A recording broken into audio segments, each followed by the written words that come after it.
Fine student, modern Indian history, lecture number 44, Indian national movement.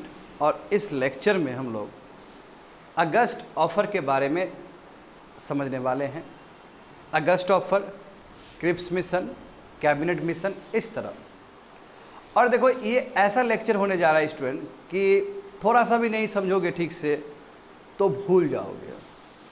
इसके बाद क्योंकि देखो इसमें क्या हुआ कि लास्ट में देखोगे, स्पेशली सेकेंड वर्ल्ड वार में 1939 से लेके 47 तक, इस बीच में बहुत तेज़ी से डेवलपमेंट हुआ है भारत में।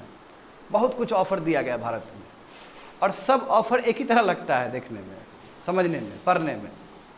इसलिए बारीकी से आपको डिफरेंस पता होना चाहिए कि अगस्त ऑफर में क्या था, क्रिप्स मिशन में क्या था, कैबिनेट मिशन में क्या था, वेबल प्लान में क्या था, डिकी बर्ड प्लान में क्या था। तो यहाँ से तुम सीरीज ऑफ प्लान समझने जा रहे हो, इसलिए बहुत ही बारीकी से समझना होगा लेक्चर को। यहाँ से स्पेशली 44 लेक्चर से लेकर लास्ट लेक्चर तक, जब तक भारत को आज़ादी ना मिल जाए। चलो यहाँ देखो, बिल्कुल। तो जो भी पिछले लेक्चर में हम लोग किए थे, तो ये तो हम लोग जाने ही थे कि 3 सितंबर 1939 को सेकेंड वर्ल्ड वार ब्रोकआउट हो गया। मगर जो ये ब्रिटिश है, ब्रिटिश ने बिना भारतीय को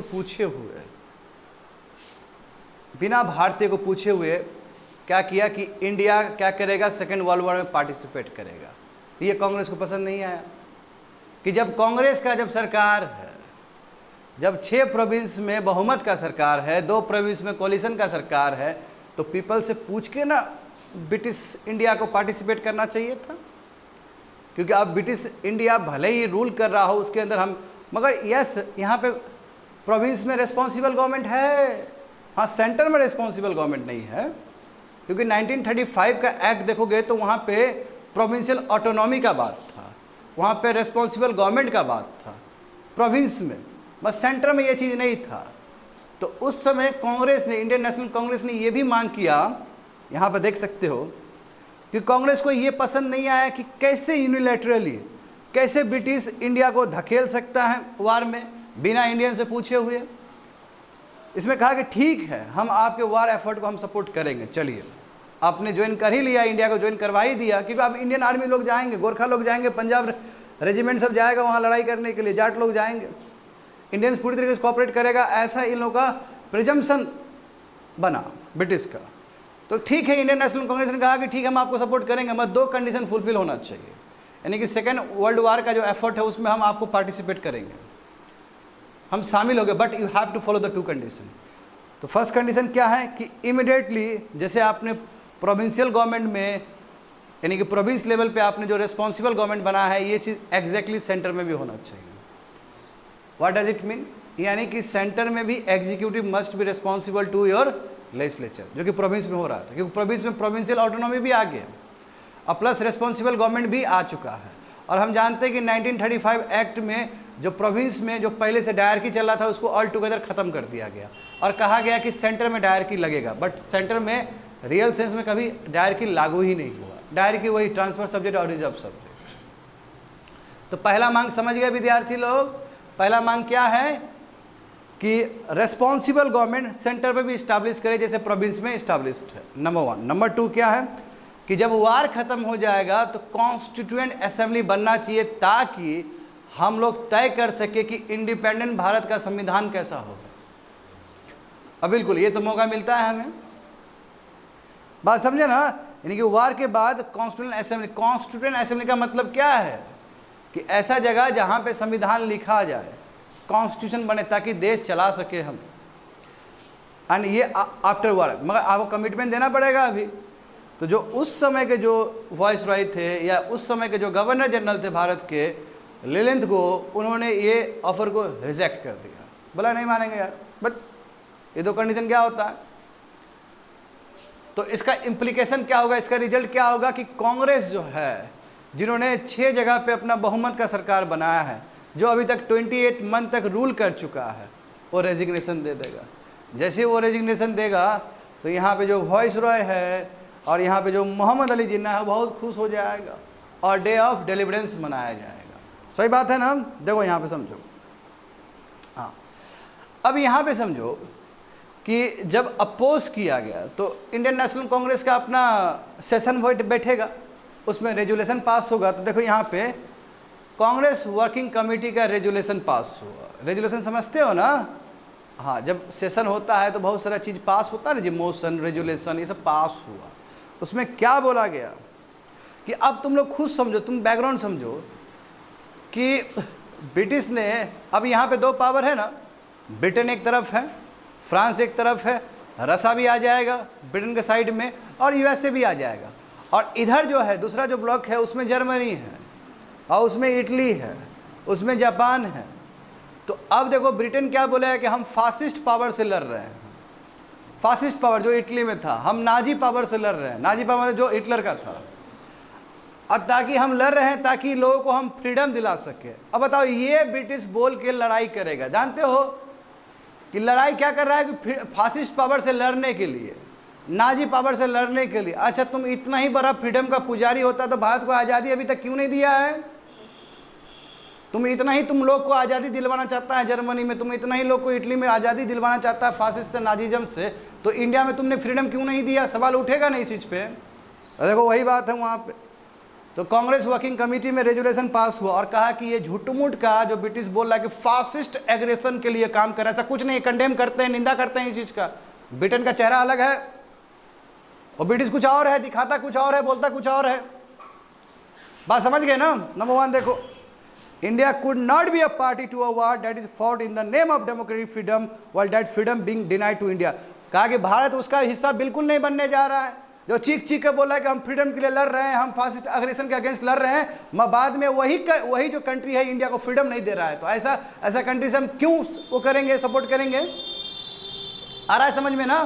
नंबर 2 देखो, यदि सच में ही if Britain was fighting for democracy and freedom, तो पहले तो वो अपना इंपेरियलिज्म खत्म करे इंडिया में, या जहाँ जहाँ कॉलोनी बना कर रखा है वहाँ खत्म करे, इंपेरियलिज्म कॉलोनिज्म खत्म करे और इंडिया में डेमोक्रेसी सेटअप करे। तब हमको समझ में आया कि सच में ये फासिस्ट एग्रेशन के अगेंस्ट लड़ रहा है। तो बोल कुछ और रहा है, कर कुछ और रहा है।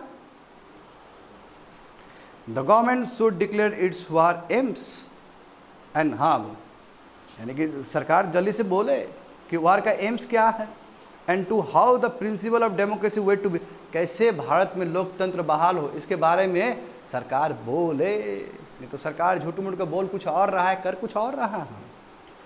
तो Congress leadership wanted to give every chance, क्योंकि देखो ये तो कांग्रेस का बड़प्पन रहा है, गांधी जी का भी बड़प्पन रहा है। हमने हर मोड़ में देखा है कि कोई भी मूवमेंट लॉन्च हुआ तो गांधी जी एक बार बहुत जरूर मौका देते थे।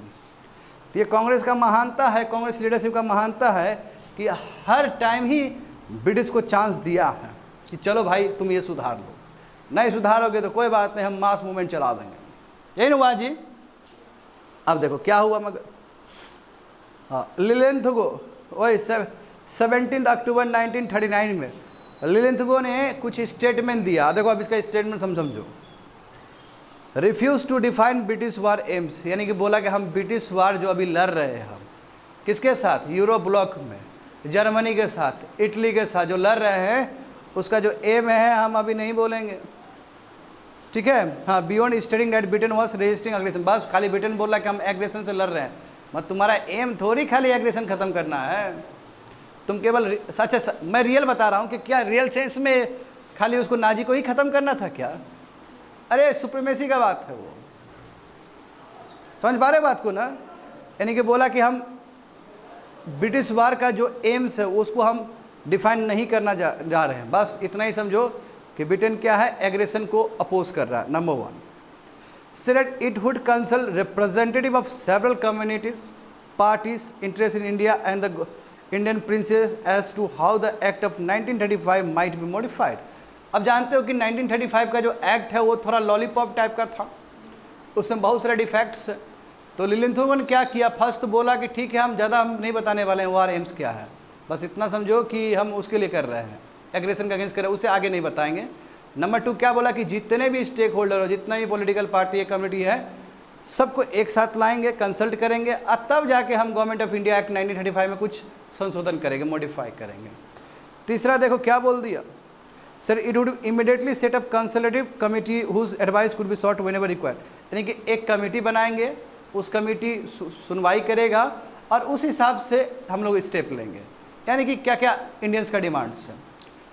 तो तुम लोग को तीनों भेग नहीं लगा क्या? कुछ दिया गया है इसमें क्या? लिलेंथगो ने कुछ ऐसा कुछ दिया है क्या इसमें?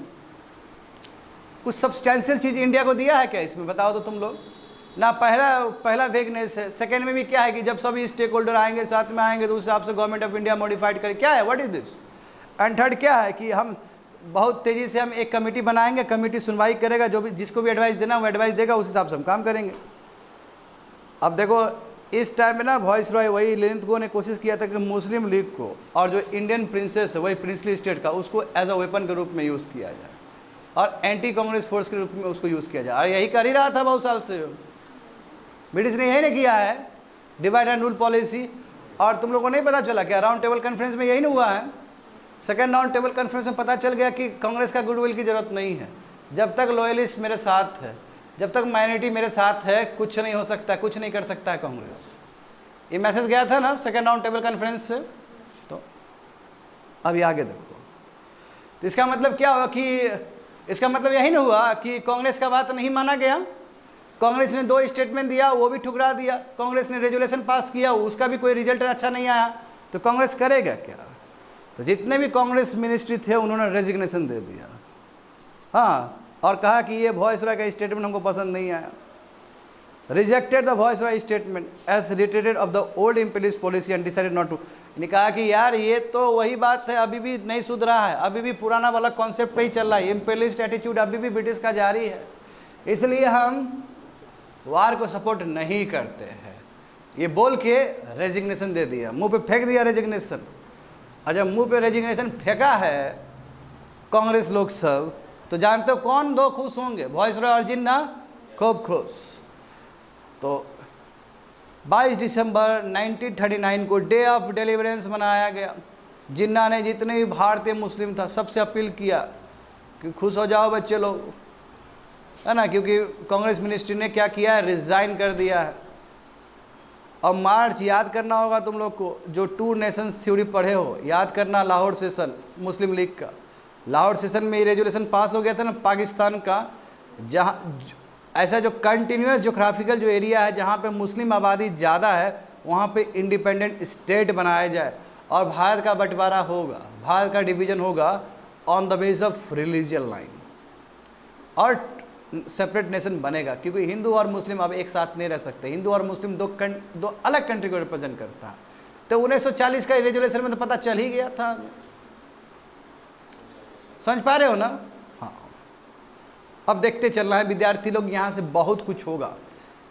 ये जो भी बताए हैं पहले भी बता चुके हैं, अधिकतर चीज़ तो पहले भी चर्चा हो चुका है क्लास में। अब जो भी चीज़ आएगा सब नया नया चीज़ आएगा, तो इसलिए बढ़िया से सुनोगे, बढ़िया से समझोगे एक एक चीज़ को। जनवरी 1940 को, ठीक है, क्योंकि 2 दिसंबर 1939 को तो डे ऑफ डिलीवरेंस बना, तो जनवरी 1940 को लिलेंथगो ने एक स्टेटमेंट दिया। देखो क्या दिया है, देखो समझो बात को, प्रेशर में आ गया है ये कि डोमिनियन स्टेटस दिया जाएगा जो कि वेस्ट मिनिस्ट्रियल फॉर्म में। अच्छा, वेस्ट मिनिस्टर का मतलब होता है कि ब्रिटेन का एक जगह है जहाँ पे ब्रिटिश का पार्लियामेंट है, इसलिए वहाँ कहते हैं Westminster form of governance. Westminster का एक जगह का नाम है ब्रिटेन में, लंदन के आसपास, जहाँ पे वहाँ का पार्लियामेंट है। तो कहा कि ठीक है हम डोमिनियन स्टेटस भारत को देंगे, वेस्ट मिनिस्टर टाइप का होगा वो, और आफ्टर द वार ख़त्म होने के बाद यही हमारा अभी का पॉलिसी है इंडिया को लेके। तो कहो कि ये बहुत बड़ा कमिटमेंट है एक तरह से। अभी तो इससे पहले तो कुछ नहीं बोल रहा था, इससे पहले तो डोमिनियन स्टेटस कोई चर्चा ही नहीं था। बोला मार्च 1940 स्पेशल सेशन, क्योंकि मार्च में यदि हो रहा है तो स्पेशल सेशन ही मानेंगे इसको हम लोग, है ना। रामगढ़ का सेशन है विद्यार्थी लोग। मौलाना अबुल कलाम आज़ाद प्रेसिडेंट थे इस समय। All agree that British must be oppose but there was a disagreement over the form. यानी कि जितने भी नेता थे कांग्रेस के, सभी ने एक सुर में बोला कि हमको ब्रिटिश का विरोध करना है, बट किस तरह करना है, कैसे करना है वो पता नहीं। इसलिए it was a decided to leave the form and timing to Gandhi ji. किस तरह का तरीका होना चाहिए अपोज करने का, क्या टाइम शेड्यूल होना चाहिए, महात्मा गांधी डिसाइड करेंगे। और ऐसे भी देखो महात्मा गांधी ही डिसाइड कर रहे थे। अब रामगढ़ सेशन से क्या निकला, the Congress finally declared that at the session that the people of India would not accept anything sort of complete independence. बात समझे, क्या होता है डोमिनियन स्टेटस? नहीं अभी, अच्छा अभी डोमिनियन, अच्छा चलो भले ही उसने मुंह खोल के बोल दिया कि वार के बाद क्या देंगे आपको, डोमिनियन स्टेटस। तो जो कांग्रेस वाले लोग सब वो क्या बोलेंगे, अभी हमको डोमिनियन, आप काहे का डोमिनियन स्टेटस? अब पूर्ण स्वराज का बात होगा ना, यानी कि जो भारतीय है कम से कम उसको आपको पूरा कंप्लीट इंडिपेंडेंस देना होगा। अब डोमिनियन स्टेटस हो गया, वो खत्म हो गया, वो सब अब नहीं चाहिए। अब हम स्वराज का बात नहीं करें, अब हम पूर्ण स्वराज का बात कर रहे हैं। कांग्रेस, हाँ, Congress would resort to civil disobedience as soon as the Congress organisation is considered fit enough और if circumstances precipitate a crisis. बोला कि देखिए दीजिए, नहीं तो परिस्थिति यदि ऐसा आया तो हम फिर सीडीएम कर देंगे, लॉन्च कर देंगे, सिविल डिसोबीडियंस मूवमेंट फिर लॉन्च कर देंगे। धमका रहा है एक तरफ से, कह सकते हो। आया समझ में ना? तो रामगढ़ का सेशन भी बहुत इंपॉर्टेंट है, जहाँ पे इंडियंस ने चैलेंज किया एक तरफ से, और जो भी लिलेंथो का एक ऑफर है, समझे ना? क्योंकि अभी वार हो चुका है। देखो बच्चे लोग, अब हुआ क्या, जब वार ब्रोकआउट हुआ तो जानते हो कि कॉपरेशन बहुत ज़रूरी है कॉलोनीज का, क्योंकि कॉलोनीज बैकबोन होगा, कॉलोनीज रॉ मटेरियल का, इनपुट का सप्लायर होगा, और यदि कॉलोनीज में ही लॉ एंड ऑर्डर का प्रॉब्लम हो गया, दंगा फसाद हो गया, तो वो ध्यान यूरोप में देगा कि इंडिया में देगा। इसलिए ड्यूरिंग वार टाइम ये बहुत ज़रूरी है कि कॉलोनी सपोर्ट करे ब्रिटेन को, तभी ब्रिटेन ठीक से वार में लड़ पाएगा। मैं यदि इंडिया में ही मान लो कि ह्यू एंड क्राई मच चुके हैं, इंडिया में ही इस तरह का आंदोलन हो गया, तो ब्रिटेन कहाँ अपना दिमाग लगाए, यूरोप में लगाए कि यहाँ पे लगाए। इसलिए अब तुमको दिखेगा कि ये जो सेकेंड वर्ल्ड वॉर के टाइम में बहुत ऑफर दिया जाएगा इंडिया को खुश करने के लिए, और उसमें एक ये भी स्टेटमेंट है लिलेंथो का कि कोई बात नहीं, डोमिनियन स्टेटस हम आपको देंगे, वेस्ट मिनिस्टर कि जो लंदन में है उस तरह का आपको देंगे हम, वार तो ख़त्म होने दीजिए। तो कांग्रेस क्या बोलता है रामगढ़ सेशन में, क्या अब हमको डोमिनियन स्टेटस चाहिए, अब हमको कंप्लीट इंडिपेंडेंस चाहिए। बहुत हो गया यार, अब हमको कंप्लीट इंडिपेंडेंस चाहिए, अभी भी तुम लॉलीपॉप दे रहे हो हमको। आगे देखो, वेरी वेरी इंपॉर्टेंट अगस्त ऑफर, क्रोनोलॉजी समझो। अब ये अगस्त ऑफर है, जनवरी में स्टेटमेंट हो, अब अगस्त में कुछ ऑफर दिया जाएगा। देखो, war has turned against British, pushing British for conciliation. Congress was ready to compromise, asking for letting it form a interim government during the war time, but the government was not interested and come up with their own offer. अब हुआ क्या, देखो अभी Europe में बहुत ऊपर नीचे हो रहा है स्टूडेंट, समझे ना? और अभी जो भी एक्शन चला, देखो हिटलर तो बहुत खतरनाक आदमी नहीं है जी, हिटलर पूरा एक्टिव है वहाँ पर। अब ब्रिटिश का पलड़ा पीछे जा रहा है, आई मीन ब्रिटिश का स्थिति बहुत ख़राब है अभी वहाँ पे, ब्रिटेन का स्थिति बहुत ज़्यादा ख़राब है वार में। तो अभी ज़रूरी है कि इंडिया उसको कॉपरेट करे, तभी ब्रिटेन जीत पाएगा वहाँ पे, ऐसा स्थिति है 40 का, क्योंकि 39 में वार स्टार्ट हो गया।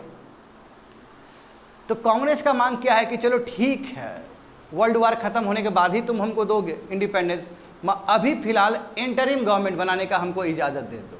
इंटरिम गवर्नमेंट समझते हो ना, तत्कालीन सरकार बनाने का हमको इजाज़त दे दो, ताकि अभी हम अपने हिसाब से भारत में रूल कर सकें। मगर लिलेंथो ने क्या बोला कि ऐसा नहीं हो सकता है, हम तुमको इंटरिम गवर्नमेंट बनाने का इजाज़त नहीं दे सकते। इंटरिम गवर्नमेंट समझ रहे हो, जब तक आप वार में बिजी हो तब तक हमको यहाँ पे रूल करने दो, हमारा रहेगा मिनिस्टर सब, हम खुद अपना कंट्री को रूल करेंगे, आप वहाँ ध्यान दो, हम यहाँ ध्यान देंगे, सरकार चलाएंगे, हमको इंटरिम गवर्नमेंट बनाने दो, बाद में दिया जाएगा, वो अलग बात है, बहुत फ्रिक्शन होगा अभी देखो। तो लिलेंथो 8 अगस्त 1940 समझे, in response issued statement from Shimla, हाँ शिमला, इसको शिमला से बोला गया, इसको हम लोग अगस्त ऑफर भी कहते हैं। तो अगस्त ऑफर में क्या था, देखो, ताकि कांग्रेस सपोर्ट करे वर्ल्ड वार एफर्ट के लिए, तो उसके लिए ये बोला गया था कि चलिए ठीक है, अब डोमिनियन स्टेटस ही क्या ऑब्जेक्टिव है भारत के लिए, यानी कि हम आपको देंगे। देखो अब इसमें देखो जितने भी रेड कलर में लिखा गया वो बहुत ही ऐतिहासिक चीज़ है, क्योंकि पहली बार कह सकते हो कि ब्रिटिश इतना झुका है इंडियंस के पास में, क्योंकि यहाँ पे ना तुमको दिखेगा ब्रिटिश का बेबसी दिखेगा। इसमें क्या बोला है कि डोमिनियन स्टेटस ही देना हमारा मकसद है भारत के लिए। चलो ठीक है, अभी भी फ्री इंडिपेंडेंस का बात नहीं कर रहा है, क्या बोला है, डोमिनियन स्टेटस का, नंबर 1। दूसरा क्या है कि हम इन प्रिंसिपल अप्रूवल दे रहे हैं संविधान, यानी कि हम लिखित में दे रहे हैं कि पक्का संविधान तुम्हारा बनेगा। ये बड़ी बात है। और इसमें क्या कहा गया कि देखो, हाँ बहुत इंपॉर्टेंट है कि जो संवैधानिक जो सभा होगा, जो कॉन्स्टिट्यूएंट असेंबली होगा, यानी कि जो कॉन्स्टिट्यूएंट मेकिंग बॉडी होगा, उसमें अधिक, बढ़िया सुनना इस वर्ड को, उसमें अधिक इंडियंस ही होंगे। बताओ कहाँ साइमन कमीशन में तुम्हारा जो चाल था, साइमन कमीशन में 7 मेंबर क्या था, ब्रिटिश था। और यहाँ पे क्या बोला जा रहा है कि अब कॉन्स्टिट्यूएंट असेंबली जब बनेगा, भारत का जब तकदीर तय होगा, भारत का जब संविधान लिखा जाएगा, तो उसमें अधिक जो मेंबर्स होंगे वो इंडियंस होंगे। अधिक मेंबर, पूरा मेंबर नहीं, बढ़िया सुनते रहना, यानी कि अधिक जो आदमी होगा संवैधानिक सभा में वो कौन होगा, इंडियंस होगा। और ये वर्ल्ड वार के बाद ही तय हो पाएगा, यानी कि वर्ल्ड वार के बाद ही आप कॉन्स्टिट्यूएंट असेंबली बनाओगे जिसमें इंडियंस ज़्यादा रहेंगे।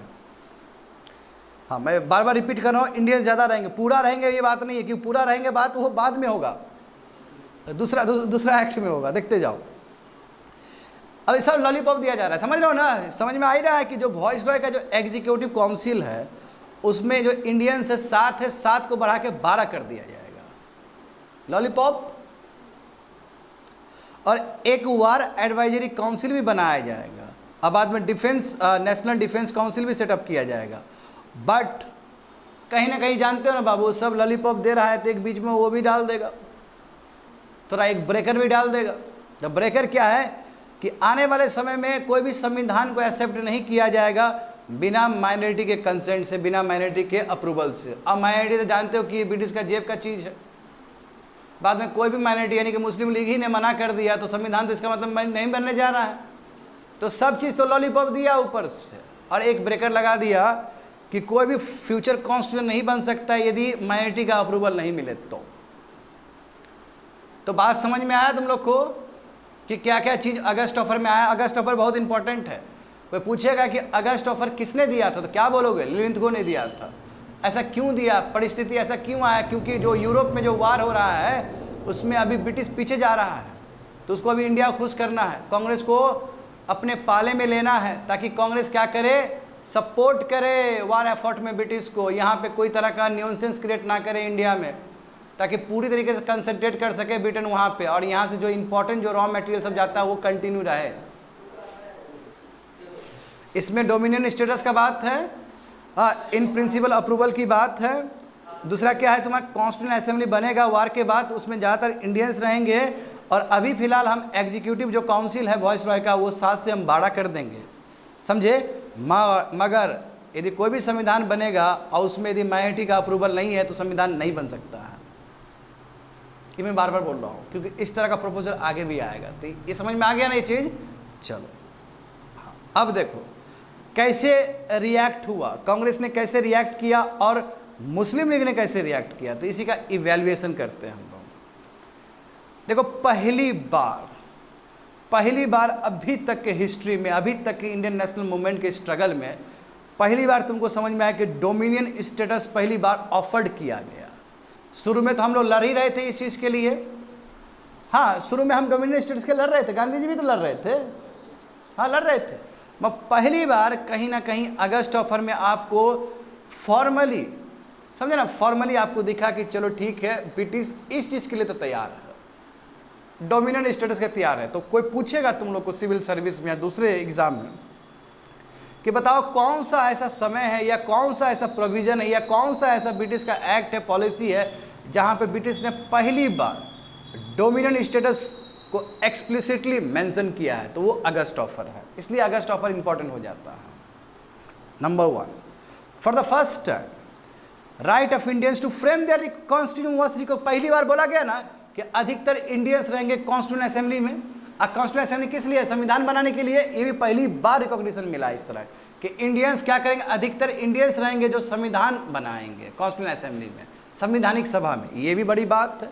दूसरा क्या है कि कांग्रेस का जो डिमांड था कि कॉन्स्टिट्यूशन असेंबली को, उसको भी कंसीड किया गया, उसको भी अप्रूव्ड किया गया। तो अच्छा दिखेगा तुमको ये चीज़ कि चलो अगस्त ऑफर में तुमको दिखेगा कि ब्रिटिश झुक रहा है कहीं ना कहीं इंडिया के सामने में, झुक रहा है ना ये, नहीं तो अड़ा हुआ आदमी है वो। सीडीएम में क्या हुआ जान रहे हो ना, हाँ नॉन कोऑपरेशन मूवमेंट में जो हम लेके चले थे खिलाफत इशू का मामला, पंजाब रॉन्ग का मामला, रोलत एक्ट का मामला, एक भी मामला पे उसने सॉल्व आउट नहीं दिया। तो हमने देखा है शुरू से कि ब्रिटिश का एटीट्यूड बहुत ही इंडिफरेंट रहा है इंडियंस को लेकर। मत देखो अभी परिस्थिति कैसा आ गया कि झुकना पड़ा ब्रिटिश को, और यहाँ से झुकते चला जाएगा ब्रिटिश जब तक आज़ादी ना मिल जाए। अब देखते जाना अच्छे से। बट कांग्रेस ने किस तरह रिएक्ट किया? कांग्रेस ने रिजेक्ट कर दिया इस प्रपोजल को अगस्त ऑफर को। अब क्या रीजन देखो, क्योंकि यहाँ पे देखो कांग्रेस तो मांग यही नहीं कर रहा था कि हम सपोर्ट करेंगे ब्रिटिश को, मैं इंटरिम गवर्नमेंट बनाने दो, जब तक तुम युद्ध में बिजी है तब तक हमको अंतरिम सरकार बनाने दो ना, हम अपना कंट्री में खुद रूल करेंगे, अपना एक्सपीरियंस होगा हमारा। मैं ये बात तो कहीं पे था ही नहीं अगस्त ऑफर। क्या अगस्त ऑफर में इंटरिम गवर्नमेंट बनाने का बात है? नहीं है जी। उसमें कहा गया कि वार के बाद आपको डोमिनियन स्टेटस दे दिया जाएगा, आपको कॉन्स्टिट्यूशन असेंबली बनाने के लिए दे दिया जाएगा, आप संविधान बनाओ, मगर इंटरिम गवर्नमेंट का कहीं बात नहीं, इसलिए रिजेक्ट कर दिया गया। समझे? तो वही लिखा गया कि no suggestion for setting up interim government और प्रोविंशियल नेशनल गवर्नमेंट, वही सरकार बनाने कहीं कोई चर्चा ही नहीं है। और एंटी कांग्रेस फोर्स को यहाँ पे कहीं ना कहीं इनकरेज किया गया, क्योंकि देखो क्या बोला गया कि कोई भी फ्यूचर में संविधान नहीं बन सकता यदि माइनॉरिटी ने अप्रूव नहीं किया। तो ये बात था ना। इसका मतलब क्या है कि अपीसमेंट है माइनॉरिटी को लेके, माइनॉरिटी को मतलब एक ऐसा कह सकते हो कि एक ऐसा मैसेज कि संविधान नहीं बन सकता है माइनॉरिटी यदि नहीं है तो उसमें। इसका मतलब माइनॉरिटी को आप तवज्जो दे रहे हो, जानबूझ के डिवाइड एंड रूल पॉलिसी वाला दिमाग में अभी भी चल रहा है आपका। तीसरा क्या कि नेहरू ने कहा कि इस तरह जो डोमिनियन ऑफ स्टेटस है इंडिया के लिए वो डेट एज डोर नेल है, मतलब कोई काम कर नहीं है, खत्म। अभी डोमिनियन स्टेटस क्या, वी रिक्वायर फुल इंडिपेंडेंस। मैं कोई बात नहीं है, इंडिपेंडेंस हमको इंडियंस को चाहिए, मैं फिर भी ब्रिटिश कम से कम झुक के डोमिनियन स्टेटस का बात तो किया है। मुस्लिम लीग देखो, मुस्लिम लीग को क्या, तो मुस्लिम लीग तो खूब खुश हो गया, देखो वेलकम, बोला कि ये वेटो एश्योरेंस बहुत अच्छा किया आपने कि माइनॉरिटी यदि चाहेगा, यदि माइनॉरिटी यदि नहीं चाहे तो संविधान नहीं बन सकता है। तो ये वीटो ना हुआ एक तरह से। वीटो मतलब क्या है कि आप जो बोल दिए हो गया। तो इस चीज़ को लेकर बहुत खुश। But took the stand that it would not be satisfied with anything. But इसने कहा कि देखिए वीटो तो आपने दिया, बहुत अच्छी बात है कि बिना माइनॉरिटी का अप्रूवल का संविधान नहीं बन सकता, बट एक चीज़ को लेकर हमको पसंद नहीं आया, इसमें आपने पार्टीशन ऑफ इंडिया का बात नहीं किया है। क्योंकि देखो आप जीना है वो जीना आप पाकिस्तान लेकर रहेगा, मैं पाकिस्तान बनाने का कहीं बात है इसमें नहीं है। तो भले ही मुस्लिम लीग ने वेलकम किया मगर उसका भी कंसर्न है, बात समझे ना। अब यहाँ देखो, अब यहाँ पे देखना होगा स्टूडेंट कि British however went ahead with implementation and accordingly viceroy executive council was enlarge. देखो वो आगे बढ़ा, और भले ही कांग्रेस माना नहीं माना, भले ही मुस्लिम लीग का अपना अलग प्रतिक्रिया, मैं उसने बढ़ा दिया। 7 देखो था ना, बढ़ा के देखो कितना कर दिया। पहले वाज इनलार्ज फ्रॉम 7, 4 + 3, एक 7 मेंबर्स थे जिसमें 4 मेंबर उधर के रहते थे और 3 मेंबर हमारे इंडियंस थे। उसको बढ़ा के कितना कर दिया गया, टोटल 12 मेंबर्स। अब ये 12 मेंबर में 4 रहेंगे अंग्रेज के लोग और 8 जो मेंबर रहेंगे वो कौन होंगे, इंडियंस होंगे, समझे। But no member of Congress और league join the new council. मगर विरोध बढ़ा तो दिया, मगर ना ही कांग्रेस ने काउंसिल में अपना मेंबर भेजा और ना ही मुस्लिम लीग ने भेजा। कहने का मतलब ऑल इंडिया मुस्लिम लीग और इंडियन नेशनल कांग्रेस दोनों ने ही कहीं ना कहीं अगस्त ऑफर को ठुकरा दिया। हाँ, तो वो इम्प्लीमेंट करने का तैयार था कि इम्प्लीमेंट कर देंगे भाई, इंडियंस को हम बढ़ा दे रहे हैं। पहले इंडियंस का रेशियो 7 में 3 था, अब हम उसको टोटल बड़ा कर दे रहे हैं, 12 में 8 इंडियंस रहेगा। तो immediate impact of failure of August offer launching individual satyagraha. हम जानते हैं ऐसा बहुत बार हुआ है कि जब जब लॉलीपॉप दिया है हमें पसंद नहीं आया तो उसके बाद हम कुछ मूवमेंट करना शुरू कर दिए। यही हुआ था ना, यही नहीं हुआ बच्चे लोग। कराची सेशन से लेकर हर एक चीज़ देखोगे तो Nehru report, Simon commission, Nehru report, उसके बाद launch of CDM we have seen. तो अब देखो सवाल ये है कि अब कौन सा सत्याग्रह, क्योंकि अब समझ में नहीं आ रहा है। देखो NCM कर ही लिए, CDM भी कर ही लिए, अब मास को कैसे जोड़ा जाए। तो अब थोड़ा सा अब नया टेक्निक, अब होगा इंडिविजुअल सत्याग्रह। इंडिविजुअल सत्याग्रह का मतलब है कि जो मेन लीडर है वो अकेले अनशन पे बैठेगा, ताकि बहुत बड़ा एक विद्रोह भी क्रिएट ना हो, बस लोगों में अवेयरनेस जाए, क्योंकि बहुत बड़ा मास मूवमेंट तैयार नहीं करना है। यदि बहुत बड़ा मास मूवमेंट तैयार होगा तो फिर ब्रिटिश को दिक्कत होगा। और कहीं ना कहीं ब्रिटिश को भी एक मैसेज चला जाए कि आई एम वेरी सीरियस, हम आपको डिस्टर्ब नहीं करना चाहते हैं। क्योंकि यदि मास मूवमेंट तैयार हो जाएगा तो ब्रिटिश डिस्टर्ब हो जाएगा ना। हालांकि बाद में क्विट इंडिया मूवमेंट तैयार हो जाता है, वो दूसरा विषय है।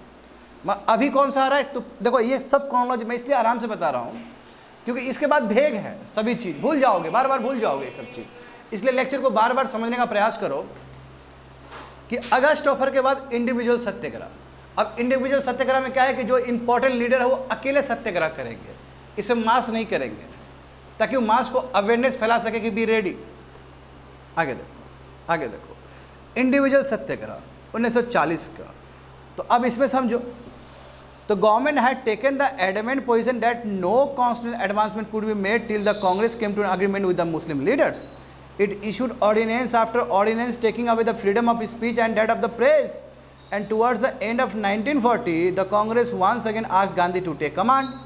अब इसमें देखो गवर्नमेंट इतना अड़ गया, ब्रिटिश गवर्नमेंट इतना अड़ गया कि उसने कहा कि देखो कुछ भी कॉन्स्टिट्यूशनल एडवांसमेंट करना है, कुछ भी संवैधानिक प्रक्रिया करना है भारत के लिए, तो उसके लिए ज़रूरी है कि इंडियन नेशनल कांग्रेस और मुस्लिम लीग एक साथ आए। अब उसको पता है कि वो एक साथ आएगा नहीं, क्योंकि बहुत सारे इंडिफरेंसेस है दोनों के बीच में, नंबर 1। और देखो प्रेस, जानते हो कि ये सेकेंड वर्ल्ड वॉर का टाइम है, तो ऑर्डिनेंस पे ऑर्डिनेंस पास करेगा, वही लॉ कह सकते हो कि लॉ पे लॉ पास करेगा, ताकि यहाँ पे जो फ्रीडम ऑफ स्पीच है, जो फ्रीडम ऑफ प्रोटेस्ट है, वो क्या कर सके, ख़त्म कर सके। तो फिर ऐसे परिस्थिति में, यानी कि जब 1940s का एंड होने जा रहा था, वही नवंबर दिसंबर, तो ऐसे समय में फिर से गांधी जी से आह्वान किया गया कि आप लीड करिए, आप बताइए, आप रास्ता बताइए, कैसे अब इस चीज़ से लड़ा जाए, कैसे ब्रिटिश को अपोज किया जाए। तो गांधी जी नया कॉन्सेप्ट के साथ आए कि इंडिविजुअल सत्याग्रह होगा। ये भी एक एग्जांपल है सिविल डिसोबीडियंस मूवमेंट का। जब यहाँ पे मासेस नहीं होंगे स्टूडेंट, इंडिविजुअल लीडर्स इस चीज़ को लॉन्च करें ताकि पब्लिक ओपिनियन को गार्नर किया जाए, पब्लिक ओपिनियन से लिया जाए, ताकि लोगों के बीच में मैसेज जाए कि we are very serious about our complete independence. तो ये सत्याग्रह का एम क्या था? इस सत्याग्रह का एम था कि अभी भी इंडियन सपोर्ट नहीं करता है ब्रिटिश को उसके वार एफर्ट में, क्योंकि हमसे बिना पूछे हुए वो गया है, इंडिया को जानबूझ के पार्टिसिपेट करवाया, यही ना हुआ था मामला। तो वही बात है, aim of the satyagraha also disapprove the British claim, कि ब्रिटिश तो बार बार बोला कि इंडिया सपोर्ट कर रहा है उसको वर्ल्ड वार में। मैं इंडिविजुअल सत्याग्रह का एम क्या था कि ये बताने के लिए कि इंडियंस रेडी नहीं है तुमको सपोर्ट करने के लिए तुम्हारे वार एफर्ट में, सेकेंड वर्ल्ड वार में। तुम जबरदस्ती इंडिया को ड्रैग कर रहा, घुसा रहा जबरदस्ती उस वार में, हम बिल्कुल मेंटली तैयार नहीं है। तो हमारा बात तुम नहीं मान रहे हो, हम कब से बोले कि इंटरिम गवर्नमेंट बनाने दो, तुम बनाने नहीं दे रहे हो यार। बात समझ में आ रहा है ना? अब देखो, तो सवाल ये उठेगा कि गांधी जी जिनको बहुत अच्छा अनुभव है मास एजिटेशन का, जिनको बहुत अच्छा अनुभव है मास मूवमेंट का, वो तो फिर इंडिविजुअल सत्याग्रह क्यों किए? सवाल उठेगा ना। अच्छा, जिसको एक्सपीरियंस नहीं होता वो इंडिविजुअल सत्याग्रह करे तो समझ में भी आता है, जिसको इतना एक्सपीरियंस है मास मूवमेंट का, और ऐसे परिस्थिति में मास मूवमेंट, यदि ये मास मूवमेंट अभी हो जाता तो ब्रिटिश तो हिल जाता। बात समझ रहे हो ना? तो क्यों इंडिविजुअल सत्याग्रह करना पड़ा, क्यों एक एक लीडर सत्याग्रह कर रहा है? तो इसका आंसर देखो, क्योंकि कांग्रेस के अंदर ही बहुत सारा डिफरेंसेस है, करे तो करे क्या।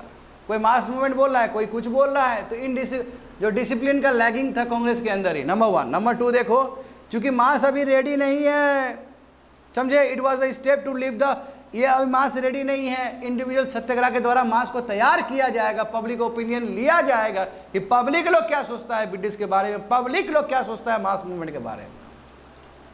यानी कि पब्लिक को तैयार करने का ये एक तरह से फाउंडेशनल स्टेज है। फिर से तीसरा क्या है कि फिर से ब्रिटिश को एक अपॉर्चुनिटी देना, गवर्नमेंट को एक बार अपॉर्चुनिटी देना कि देखो भाई इंडिविजुअल सत्याग्रह कर रहे हैं, संभल जाओ अभी भी, और नहीं संभलोगे तो बाबू कर देंगे बहुत बड़ा फिर कांड।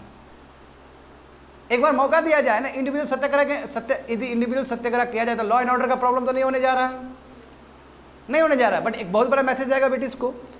एंड चौथा क्या है कि ना ही गांधी जी ना ही कांग्रेस ब्रिटिश के वार एफर्ट को हैम्पर नहीं करना चाहते, क्योंकि देखो ये दोनों ऐसे शख्सियत हैं, पीछे से वार नहीं करते थे ये लोग, मैंने कहा ना कभी पीछे से वार नहीं करते थे। मगर रेवोल्यूशनरी एक्टिविटीज़ वाले लोग सब जो थे वो कहते थे कि ये बेस्ट टाइम है, अटैक कर देना चाहिए। मगर गांधी जी और नेहरू जी ये कभी नहीं चाहते थे, यानी कांग्रेस कभी नहीं चाहता था कि ब्रिटिश का जो प्रयास है यूरोप में जो वार में उसकी कोई दिक्कत हो उसको।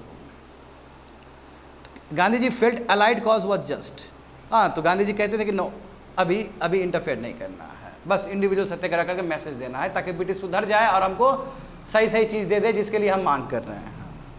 तो देखो क्या था तुम्हारा कि demand of Satyagraha would be freedom of speech against war through anti war declaration, कि हमारा सत्याग्रह का डिमांड यही था कि हम बोल सके कि हम ब्रिटिश के विरोध में हैं, हम बोल सके कि इंडिया पार्टिसिपेट नहीं करेगा सेकेंड वर्ल्ड वार। हाँ, कम से कम ये स्पीच दे, ये हमको फ्रीडम दे बोलने के लिए। हाँ, if the government did not arrest सत्य, यदि सरकार ने सत्याग्रही को अरेस्ट नहीं किया तो जितने भी हमारे सत्याग्रही अभी इंडिविजुअल सत्याग्रह वो गांव-गांव जाएंगे, ठीक है ना, और वहाँ से फिर दिल्ली चलो सत्याग्रह होगा। दिल्ली चलो का मतलब क्या कि दिल्ली क्या है, पावर ऑफ सेंटर है। एक याद करो, आज़ाद हिंद फौज भी दिल्ली चलो, याद है ना स्वामी जी। तो दिल्ली चलने का मतलब क्या है कि एक सिंबल है कि हम कंट्री अपना खुद रूल करेंगे। तो जितने भी इंडिविजुअल सत्याग्रह सबसे आह्वान किया गया, जितने भी इंडिविजुअल सत्याग्रही होंगे सबसे आह्वान किया गया कि आप गांव-गांव जाइए, यदि आपको पुलिस नहीं पकड़ता आप गांव-गांव जाइए, लोगों को मैसेज फैलाइए, समझे ना। और उसके बाद आप दिल्ली जाइए, दिल्ली चलो, ताकि आप अपने बात को रखो। एक सिंबल है दिल्ली चलो का मतलब, वी रिक्वायर कंप्लीट इंडिपेंडेंस। आगे देखो, तो ये क्वेश्चन पूछा जाता है यहाँ से कि आखिर वो कौन शख्सियत थे जिन्होंने इंडिविजुअल सत्याग्रह फर्स्ट किया है। तो देखो 3 शख्सियत है। पहला जो शख्सियत है वो आचार्य विनोबा भावे हैं, ठीक है। इन्होंने सत्याग्रह कब लॉन्च किया, कब इनाग्रेट किया, तो 17 अक्टूबर 1940 किया है। और उस समय उन्होंने स्पीच दिया कि यस, भारत इस वार के विरोध में है। जो ब्रिटिश जो इतना चिल्ला चिल्ला के बोल रहा है कि भारत सपोर्ट कर रहा है वार में, बिल्कुल भारत सपोर्ट नहीं कर रहा है, इस तरह स्पीच डिलीवर किए थे आचार्य विनोबा भावे। तो यूपीएससी में या छोटे छोटे एग्जाम में सवाल बनते हैं कि जो फर्स्ट व्यक्ति है जिन्होंने इंडिविजुअल सत्याग्रह किया है उनका नाम क्या है, आचार्य विनोबा भावे। जो सेकंड पर्सन है वो खुद गांधी जी के बहुत बड़े भक्त, गांधी जी के बहुत बड़े फॉलोअर, गांधी जी के बहुत बड़े स्टूडेंट जवाहरलाल नेहरू हैं।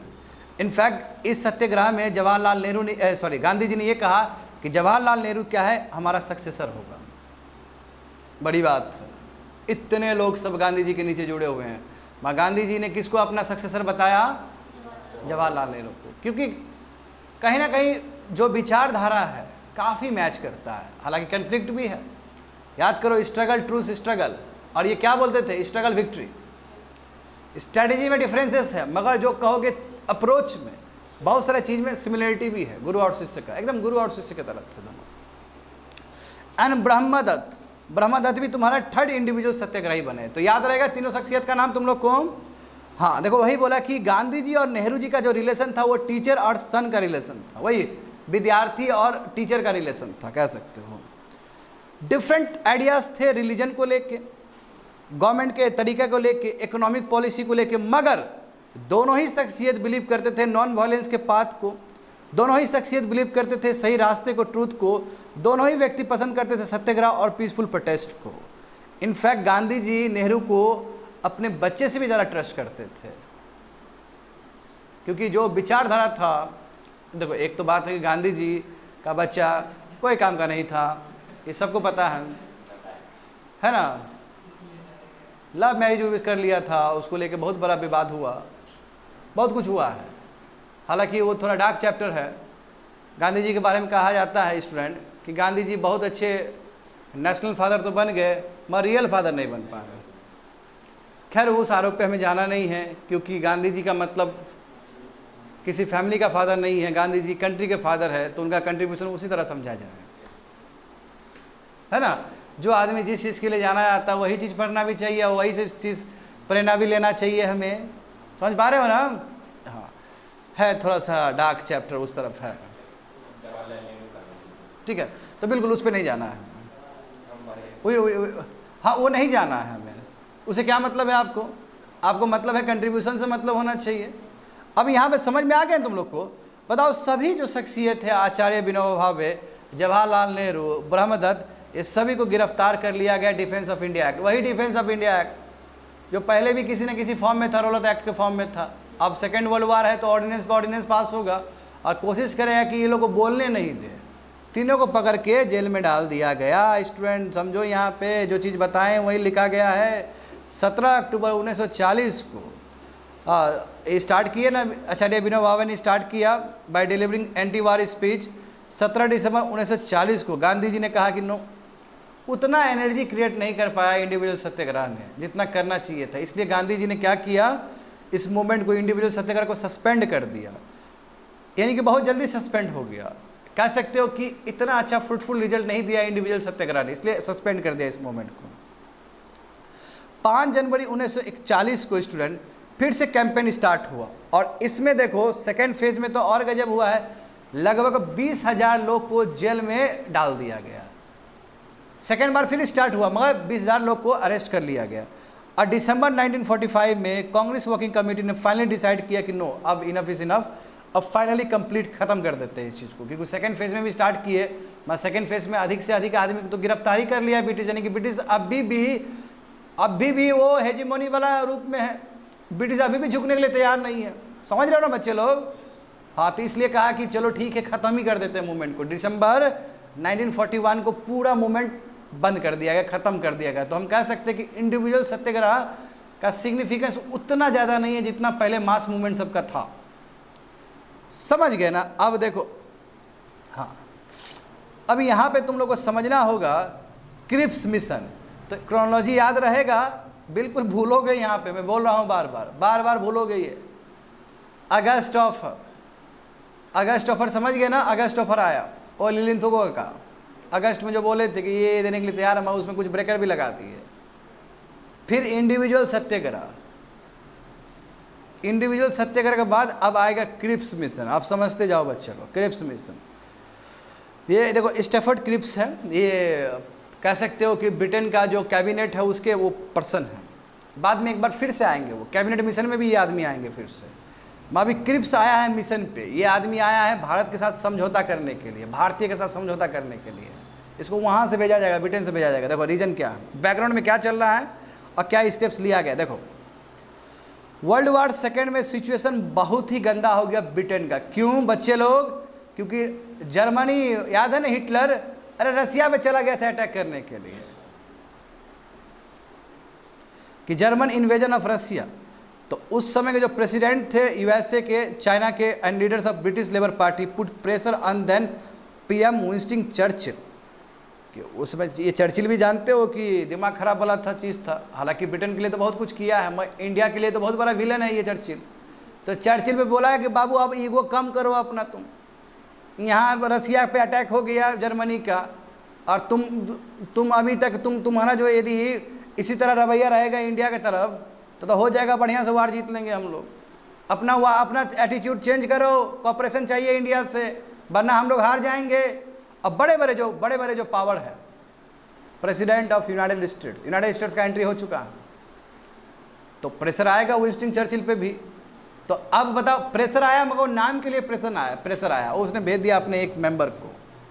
उस मेंबर का नाम क्या है? क्रिप्स, स्टैफर्ड क्रिप्स को। अब समझते जाओ क्या हुआ है। ये बिल्कुल ब्रिटिश वार कैबिनेट के मेंबर है ये। अब ब्रिटिश वार कैबिनेट क्या होता है कि कैबिनेट बैठा, जिसमें कैबिनेट मतलब क्या है, एक टीम है जिसमें बहुत सारे लोग हैं और वो डिसाइड करे कि वार के लिए क्या क्या किया जाएगा। कह सकते हो कैबिनेट का ही हिस्सा है। कैबिनेट जानते हो ना, सबसे सुप्रीम बॉडी होता है।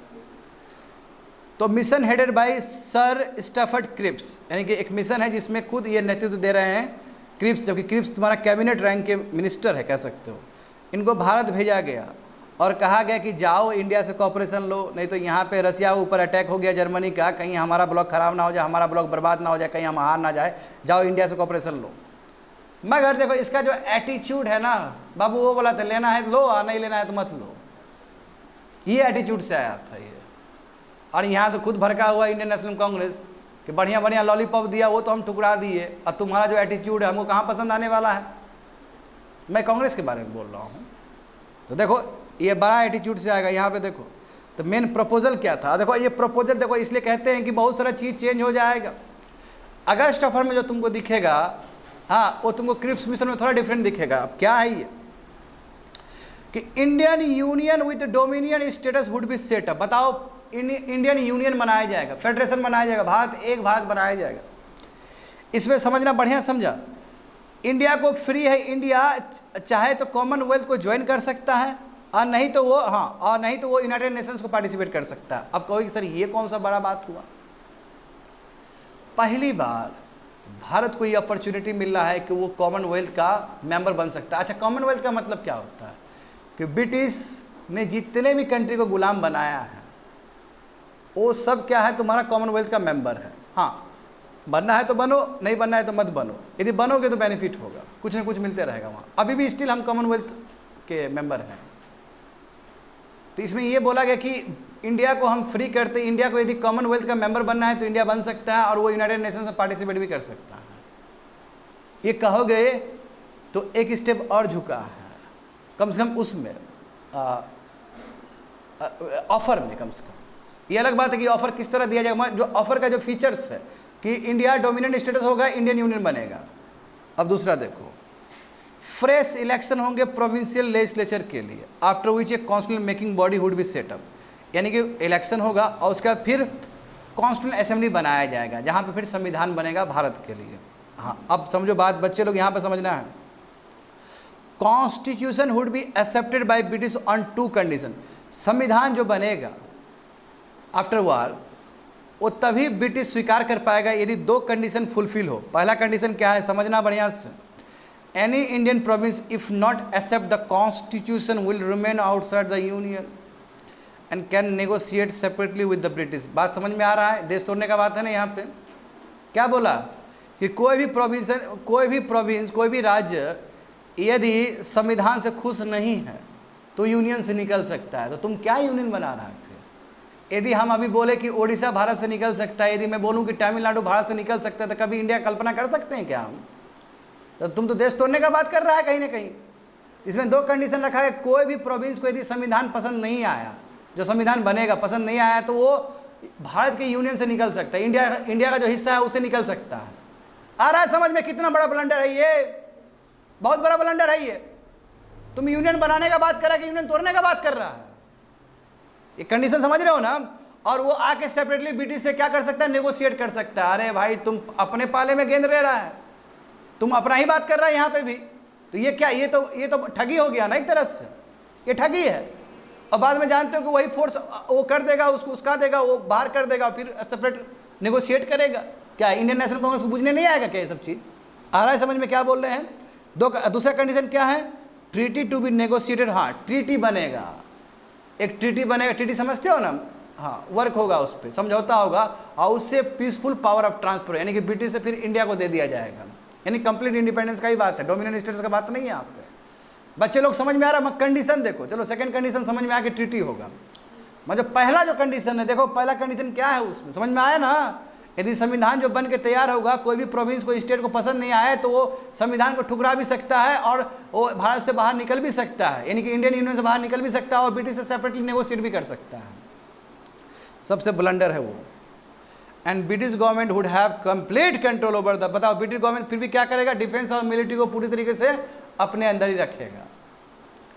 तो आप एक तरफ कहते हो कि संविधान बना देंगे, एक तरफ फिर कहते हो जो मेन आपका जो पावर है मिलिट्री का, डिफेंस का, वो खुद आप ही रखोगे। तो तुमको क्या लगता है कि ये क्रिप्स मिशन मानेगा?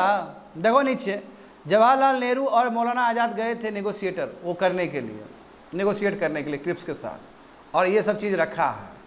तो क्या होगा बताओ, तुम लोग अपने समझ से बताओ, क्या इंडियन नेशनल कांग्रेस ये एक्सेप्ट कर पाएगा इस चीज़ को?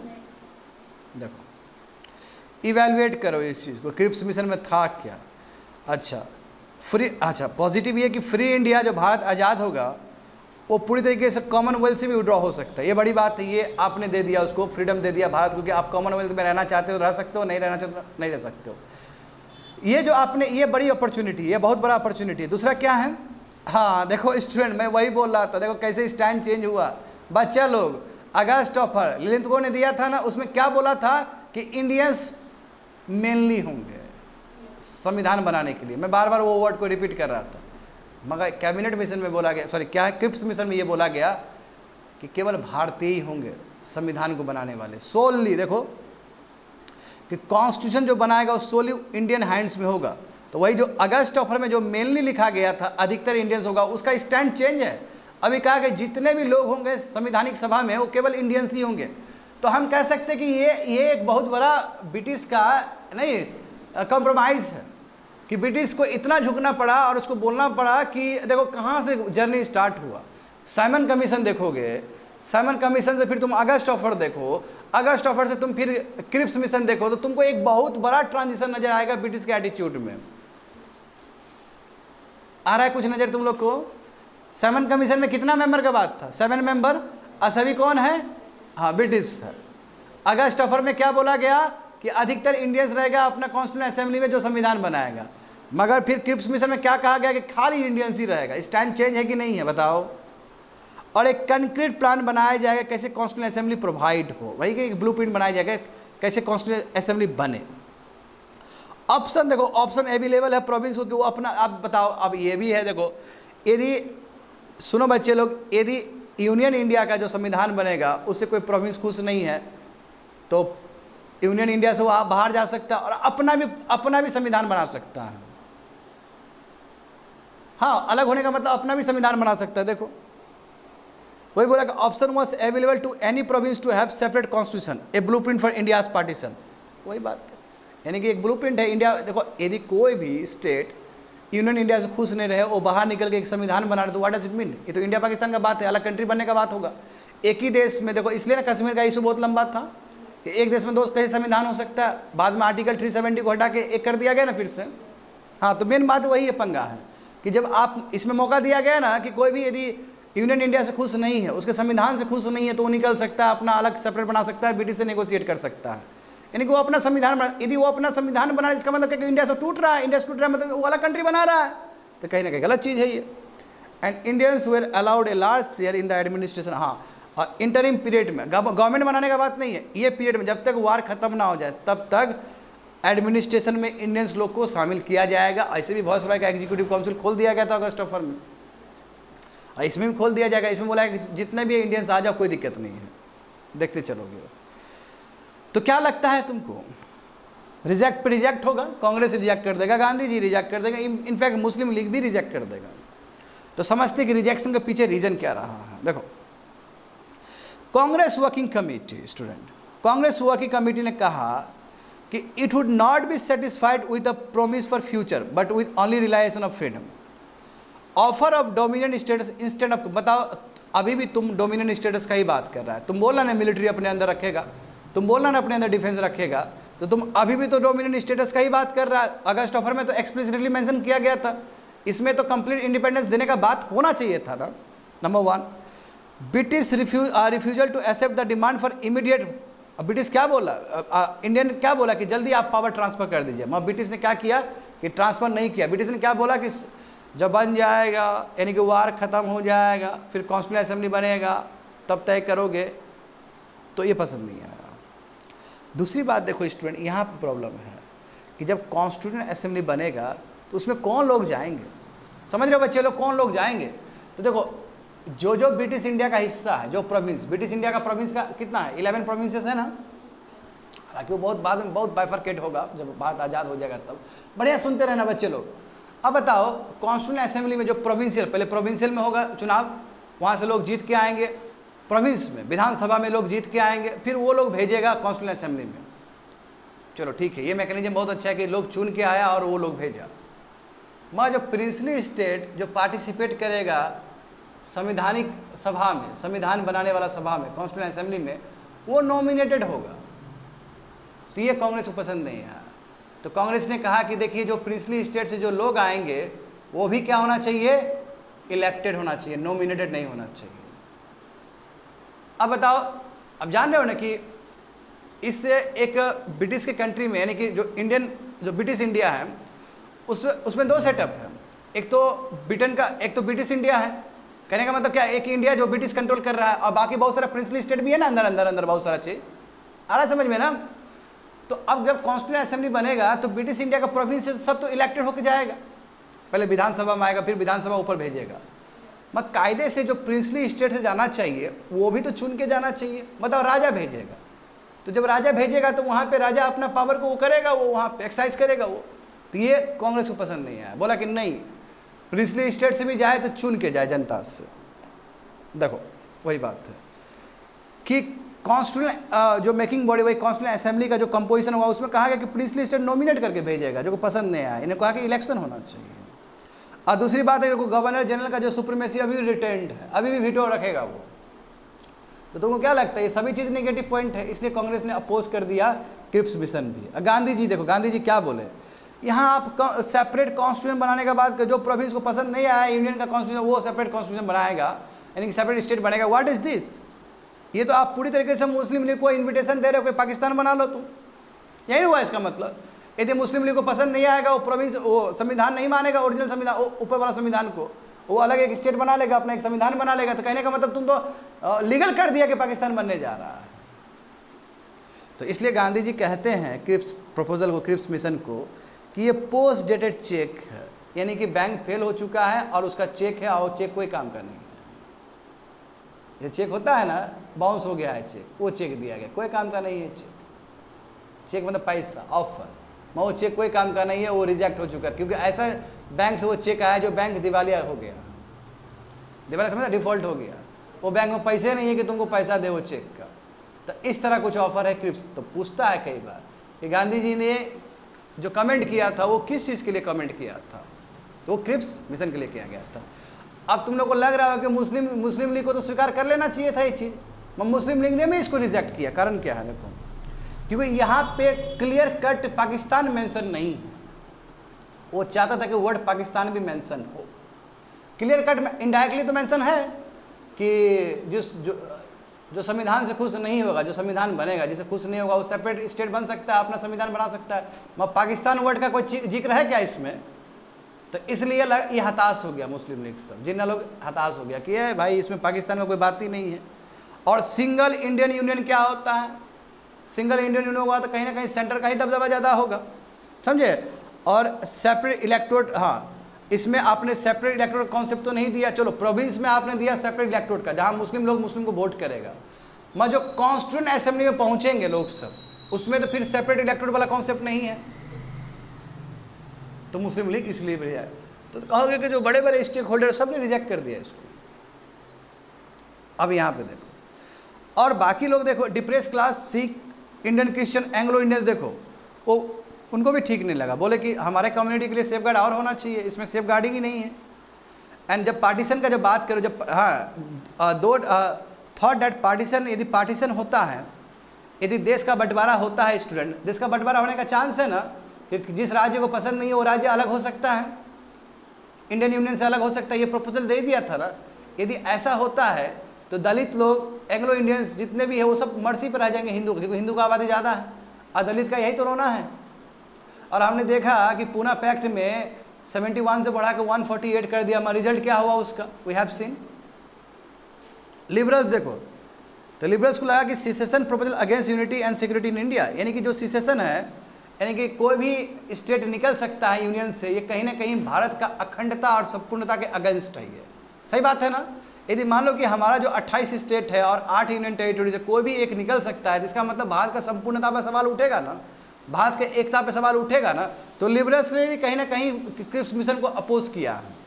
बट हिंदू महासभा, तो हिंदू महासभा भी क्या, वो same criticise the basis of right, यानी कैसे एक स्टेट को अधिकार हो सकता है सेसिड होने का, बाहर निकलने का। तो कह सकते हो कि अधिकतर जो पार्टी है भारत में, चाहे मुस्लिम लीग हो, चाहे लिबरल्स टाइप के लोग सब हो, तेज बहादुर सप्रू टाइप के लोग सब, चाहे हिंदू महासभा हो, चाहे डिप्रेस क्लास हो, चाहे माइनॉरिटी हो, सब ने एक सुर में अपोज किया है क्रिप्स मिशन को।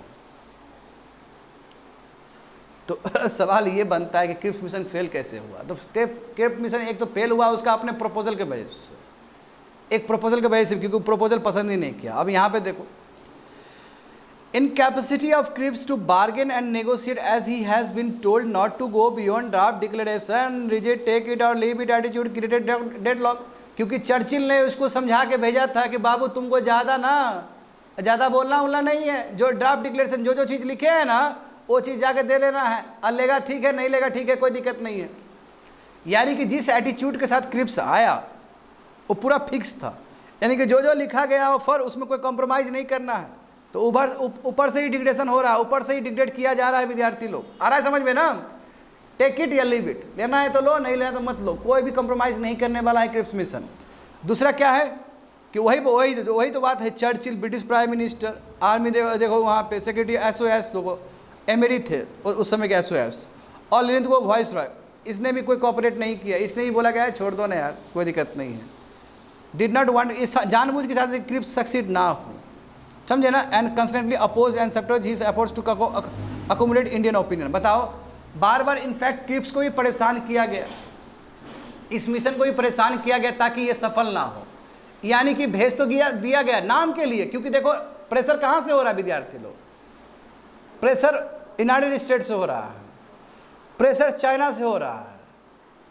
तो उसका एक प्रेशर दिखाने के लिए कि देखो कोशिश तो कर तो रहा है ब्रिटेन, मैं ये इंडियन सी लोग है जो लेना नहीं चाहता है, और यहाँ पे पूरा तंत्र मिला हुआ है कि क्रिप्स मिशन किस तरह फेल हो जाए। यानी कि अभी बोलते हैं ना कि लाठी जल गया, वही रस्सी जल गया, अभी भी वो नहीं गया, दम नहीं गया, वही बात है यहाँ पे। मुंह के बल गिरेगा, अभी देखते जाओ तुम लोग। अब फिर भी एटीट्यूड में कहीं कमी नहीं है, चाहे वो प्राइम मिनिस्टर वो 7 समुंदर पार लंदन में बैठा हो, चाहे यहाँ पे वॉइस रॉय बैठा हो, चाहे SOS बैठा हो, एटीट्यूड चेंज नहीं, उल्टा क्रिप्स मिशन को फेल करवाने में बैठा हुआ है कि जानबूझ के डेडलॉक सिचुएशन आ जाए, ऐसा स्थिति है। Talks broke down on the question of voice Roy veto. Voice Roy कुछ भी कर सकता है, अभी भी वॉइस रॉय को पूरा अधिकार है। इस चीज़ को लेके टॉक ब्रेक हो गया, बीच में ही बंद हो गया कि आगे नहीं बढ़ सकता है। देखो तो बीच में ही बच्चे लोग इन द मिडल क्रिप्स को रिटर्न होना पड़ा फ्रस्ट्रेट होके, और इंडियंस भी यहाँ पे वही फ्रस्ट्रेट ही है कि आया था ऑफर देने के लिए, मिला कुछ नहीं, और वही बोला था कि हम गए थे, हुआ कुछ नहीं। तो टॉक फेल्ड। याद रहेगा अगस्त ऑफर, इंडिविजुअल सत्याग्रह और क्रिप्स मिशन। हाँ बच्चे लोग, जिस चीज़ का तुम लोगों को इंतज़ार था, हालांकि मैं थोड़ा डिले कर रहा हूँ जानबूझ के भी, क्योंकि चीज़ भी जैसा है कि इसको तेज़ी से पढ़ाया बिल्कुल जा सकता है, बहुत तेज़ी से पढ़ा सकता हूँ मैं इस चीज़ को, मगर मैं जानबूझ के डेलिबरेटली इसको लेट कर रहा हूँ ताकि एक एक चीज़ संभल के तुम लोग उसको कैरी करो, अदरवाइज सभी चीज़ भूल जाओगे। क्योंकि लास्ट पीरियड में, जैसे कि मैंने शुरू में भी कहा कि लास्ट पीरियड में बहुत डेवलपमेंट हुआ है। अब क्या करें, अब क्या होगा, इंडिविजुअल सत्याग्रह हुआ अगस्त ऑफर के बाद, हुआ ना, क्रिप्स मिशन फेल हो गया, तो अब क्या चाहिए हमको, डू और डाई चाहिए हमको, क्विट इंडिया मूवमेंट होगा, अब भारत छोड़ो आंदोलन, क्विट इंडिया मूवमेंट। अभी तक मूवमेंट क्या क्या सुना है बच्चा लोग, अभी तक तुम लोग नॉन कॉपरेशन मूवमेंट छोड़ा था, सुना था कि नॉन कॉपरेट करेंगे ब्रिटिश को, सिविल सिविल बात नहीं मानेगा ब्रिटिश का। अब जो मेन जो शैतान जो राज्य है, जो शैतानिक रिजीम है ब्रिटिश, तुम ही छोड़ दो। काहे का नॉन कॉपरेशन, काहे का civil disobedience, quit India movement, Bharat छोड़ो आंदोलन।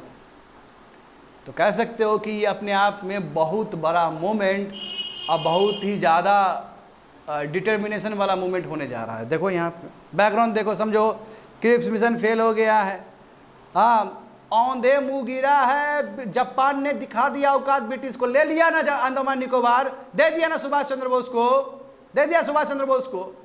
अब बताओ डर लग रहा है इंडिया को, कहीं इंडिया एक इंपीरियलिस्ट पावर से दूसरे इंपीरियलिस्ट पावर में नहीं चला जाए। जापान तो ले लेता है इंडिया को,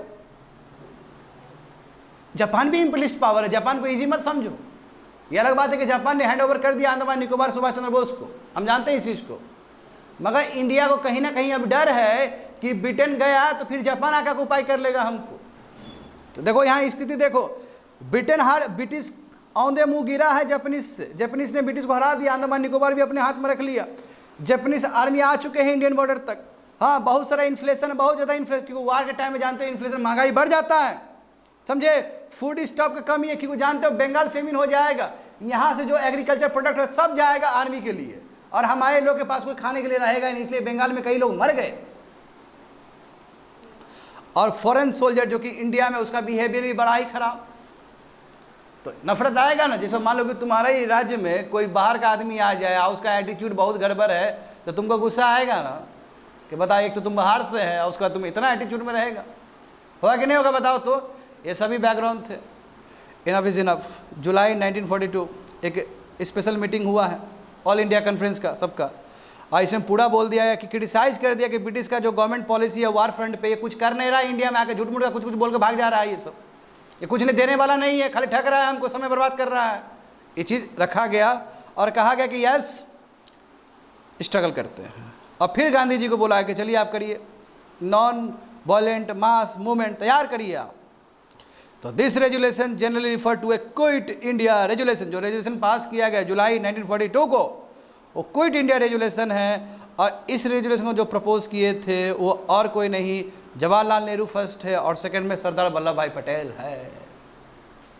आया समझ में? और ये जो वर्ड जो कोइन हुआ है, यूसुफ मेहरौली जान रहे हो ना, जिसने साइमन गो बैक भी किया था, तो वही सेम शख्सियत है जिन्होंने इस बार ये भी स्लोगन दिया है क्विट इंडिया मूवमेंट का। गजब ना, कि वो सेम इंसान जिसने Simon go back, Yusuf Meherally थे।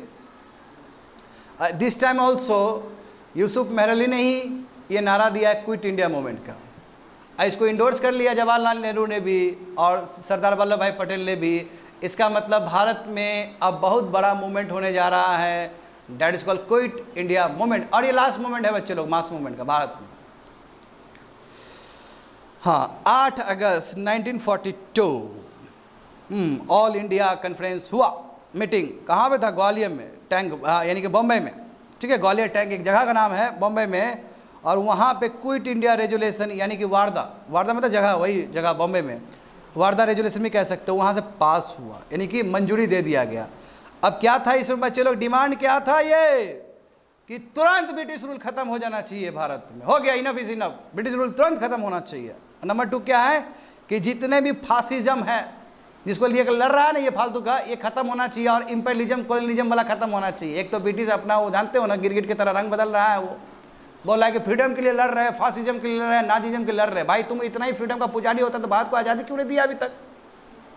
ये सभी चीज़ के विरोध में होगा ये कि फासिज्म खत्म, चलो फासिज्म खत्म हो तो कॉलोनिज्म भी खत्म हो, इंपेरियलिज्म भी खत्म हो।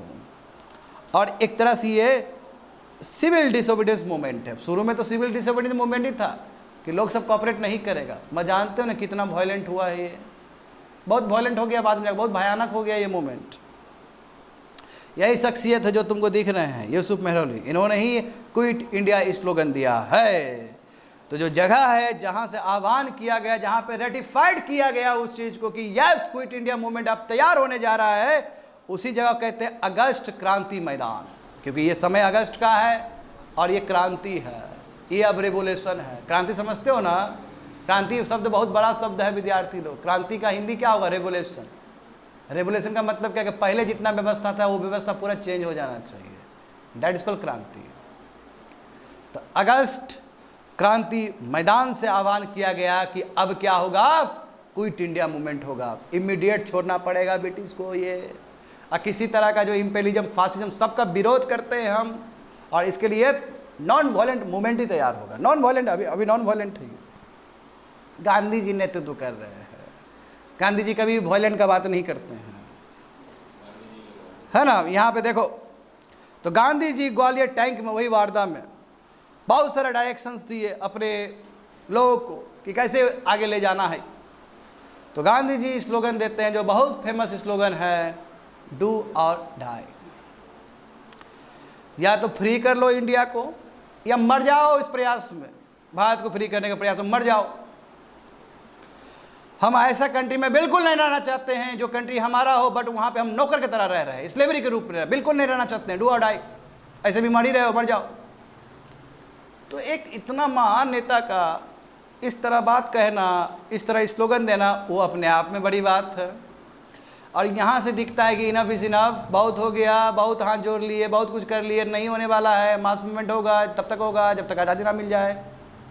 माँ ब्रिटिश तो ब्रिटिश, क्योंकि ब्रिटिश पावरफुल है, तंत्र हाथ में है, आर्मी है। जब आर्मी विद्रोह करेगा तब ब्रिटिश क्या करेगा? तब ब्रिटिश को चुपचाप जाना पड़ेगा, क्योंकि जो सबसे पावरफुल जो तंत्र होता है वो आर्मी होता है। इसलिए कहते हैं ना कि मिलिट्री कूप गलती से भी नहीं होना चाहिए। किसी कंट्री में बच्चा लोग एक बार मिलिट्री कूप हो गया, चलो बांग्लादेश का भविष्य अच्छा है, वहाँ का मिलिट्री बढ़िया है कि उसके बाद भी पावर पीसफुल ट्रांजिशन कर दिया। अदरवाइज वही पाकिस्तान देखो, जो पाकिस्तान से बना हुआ है बांग्लादेश, वही बगल में म्यांमार देखो क्या हुआ वहाँ पे। अब नहीं आ सकता है म्यांमार में फिर सरकार, तो आप समझते जाओ। यहाँ पे बच्चे लोग यहाँ पे देखो, हाँ अब गांधी जी थोड़ा अलग तरीके से चलते हैं इस मूवमेंट को लेके।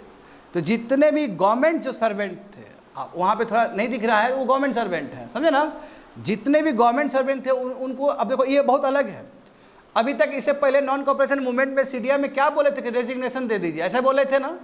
मगर गांधी जी इस बार ऐसा नहीं बोल रहे हैं। गांधी जी बोले कि रिजाइन करने की जरूरत नहीं है, बस आप लॉयल रहिए कांग्रेस को लेके, आपके दिल में कांग्रेस रहना चाहिए बस। यानी कि कांग्रेस जो प्रयास कर रहा है देश को आज़ादी दिलाने में, बस उस चीज़ को लेके एलिजियंस रहिए, रिजाइन करने की जरूरत नहीं है। कह सकते हो ऑल टुगेदर डिफरेंट तरीका है ये। नहीं तो गांधी जी पहले क्या बोलते थे कि पैसिव रेजिस्टेंस, जो स्वदेशी मूवमेंट से स्टार्ट हुआ। दूसरा देखो, do not leave army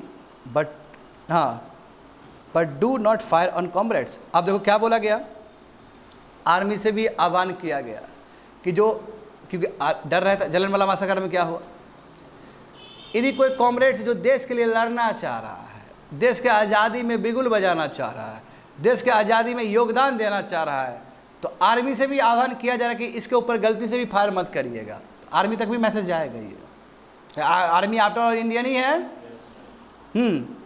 if confident leave studies, विद्यार्थी को बोला यदि कॉन्फिडेंट हो पढ़ाई छोड़ दो, आ जाओ।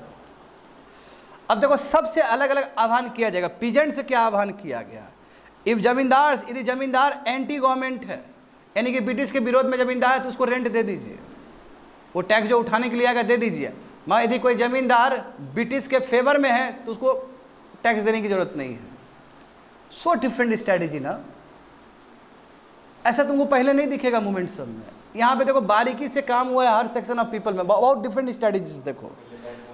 हाँ ये अलग है, इसमें क्या है कि एक ही कॉमन एनिमी दिखाना है, ब्रिटिश, समझ रहे हो ना।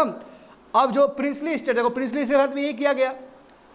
अब मासेस से आह्वान किया गया कि उस प्रिंसली स्टेट को सपोर्ट कीजिए जो ब्रिटिश के विरोध में है, और उस प्रिंसली स्टेट को अपोज कीजिए जो ब्रिटिश के फेवर में है। यानी कि वहाँ पे भी हो जाएगा। पहली बार है भारत के मास मूवमेंट में कि जहाँ पे प्रिंसली स्टेट के लोग भी पार्टिसिपेट करने जा रहे हैं, नहीं तो ब्रिटिश इंडिया का सब लोग होता था। अब पीपल, ये तो चलो, ये तो उसको कहा गया, यानी कि support masses and accept sovereignty, यानी कि आप क्या करें, ब्रिटिश के अगेंस्ट काम करें, और जो लोगों का जो इच्छा और आकांक्षा है उसको लेके आप चले। प्रिंसली स्टेट से आह्वान किया जा रहा है, और जो प्रिंसली स्टेट का जो कॉमन पीपल है उससे क्या आह्वान किया जा रहा है कि उस प्रिंसली रूरल को आप सपोर्ट करिए जो ब्रिटिश के विरोध में है, और यदि ब्रिटिश के फेवर में है तो उसको अपोज करिए। यानी कि सत्ता गिरेगा वहाँ पे प्रिंसली स्टेट में भी है। यदि देखो यही ना होता था, याद करो 1857 का रिवोल्ट, ब्रेकर था कि नहीं था, ये सब प्रिंसली स्टेट सब भी कहीं ना कहीं ब्रिटिश के सपोर्ट में था, जमींदार सब सपोर्ट में था, सबको तोड़ा गया। यहाँ पे कॉमन पीपल से आह्वान किया गया कि यदि आपका जो राजा है, राजा लोग सिस्टम था ही उस समय, यदि राजा है, राजा यदि ब्रिटिश का विरोध कर रहा है तो बिल्कुल ऐसा राजा को सपोर्ट मिलना चाहिए, कोई दिक्कत नहीं, आप विद्रोह मत करो ऐसा राजा को। मगर जो राजा ब्रिटिश का सपोर्ट कर रहा है, ब्रिटिश को पूरी तरीके से उसका मोरल बूस्ट कर रहा है, तो ऐसे राजा को गिरा दो, ऐसे राजा को अपोज करो। तो उधर से भी तुमको दिखेगा रिएक्शन सब। आगे देखो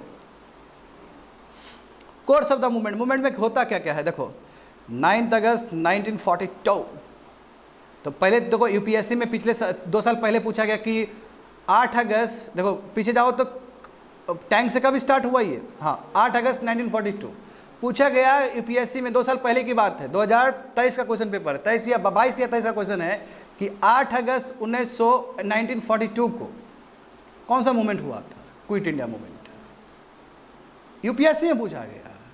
थोड़ा लगता है अनपचा, मैं कई बच्चे लोग उल्टा पुल्टा लिख के आया है उसमें भी, क्योंकि यूपीएससी जब क्वेश्चन फ्रेम करेगा तो तुम्हारा जाना हुआ चीज़ भी तुमको नहीं आएगा, समझ रहे हो ना।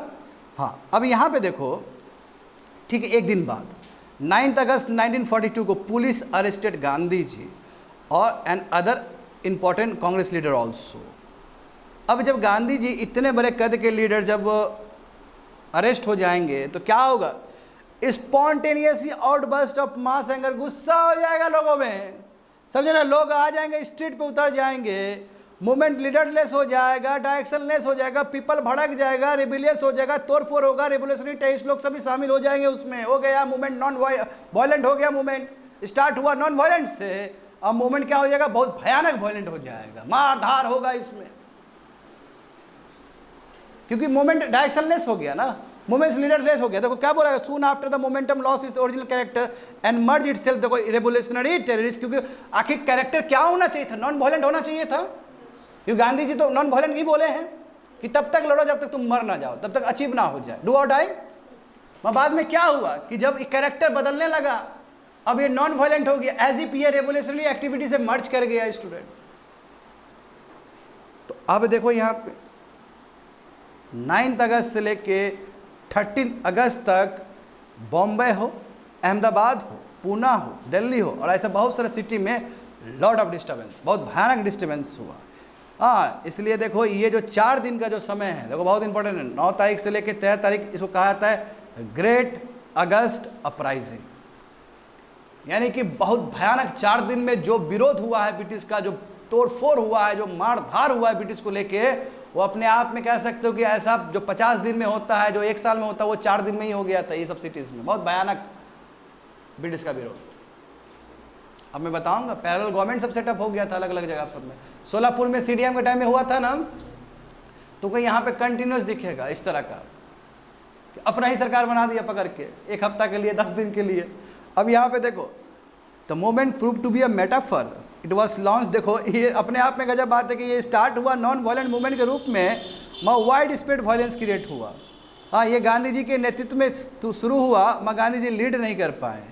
इट वॉज नॉट प्लान, ये प्लान नहीं किया गया था ऐसा ऐसा होगा, स्पॉन्टेनियस जो होना था वो हो गया। जंगल में जैसे आग फैलता है उस तरह ये फैल गया। और इसका जो चिंगारी है, जो वाइड स्प्रेड, जो एरिया, बहुत बड़ा एरिया कवर किया है विद्यार्थी लोगों। तो यहाँ पे समझो, और यही क्विट इंडिया मूवमेंट है, इसमें बहुत तरह का चीज़ हुआ है। जैसे एग्जांपल देखो, अंडरग्राउंड एक्टिविटी भी हुआ। अंडरग्राउंड एक्टिविटी में छुप छुप के काम करना, जैसे रेडियो चल रहा है हमारा गोपनीय, उषा मेहता चलाती थी और वो बोलती थी, स्ट्रेटेजी तय करती थी कि यहाँ यहाँ जाना है, यहाँ करना है, ब्रिटिश के विरोध में काम करना है। देखो तो अंडरग्राउंड एक्टिविटी क्यों चल रहा था क्विट इंडिया मूवमेंट के टाइम में, ताकि एक जो मोराल है, जो लोगों का जो एक विश्वास है स्ट्रगल में, वो कैरी रहे। कमांड देने में, गाइडेंस देने में, आर्म्स को डिस्ट्रीब्यूट करने में, एम्यूनिशन को डिस्ट्रीब्यूट करने में, चाहिए ना हथियार उथियार ब्रिटिश से लड़ने के लिए बच्चे लोग।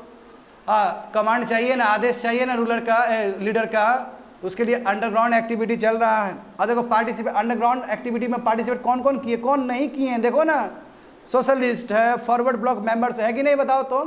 अच्छा याद करो, जर्मनी में जाके बोले थे ना सुभाष चंद्र बोस, जर्मनी में जाके वहाँ से रेडियो से बोले थे, Gandhi ji father of the nation है, याद करो, आह्वान किए थे। नेताजी वाला जो टाइटल है वो भी जर्मनी ने ही दिया था, वहीं के लोगों ने दिया था, याद है ना। देखो वही फॉरवर्ड ब्लॉक मेंबर्स हैं, सोशलिस्ट हो, फॉरवर्ड ब्लॉक मेंबर्स हो, गांधी जी के आश्रम यानी कि आश्रम में रहने वाले फॉलोअर्स हो, रेवोल्यूशनरी नेशनलिस्ट हो, लोकल ऑर्गेनाइजेशन हो, सभी लोग अंडरग्राउंड एक्टिविटी में पार्टिसिपेट किए, यानी कि चुप चुप के काम हो रहा था सब कुछ। बात समझ में आया।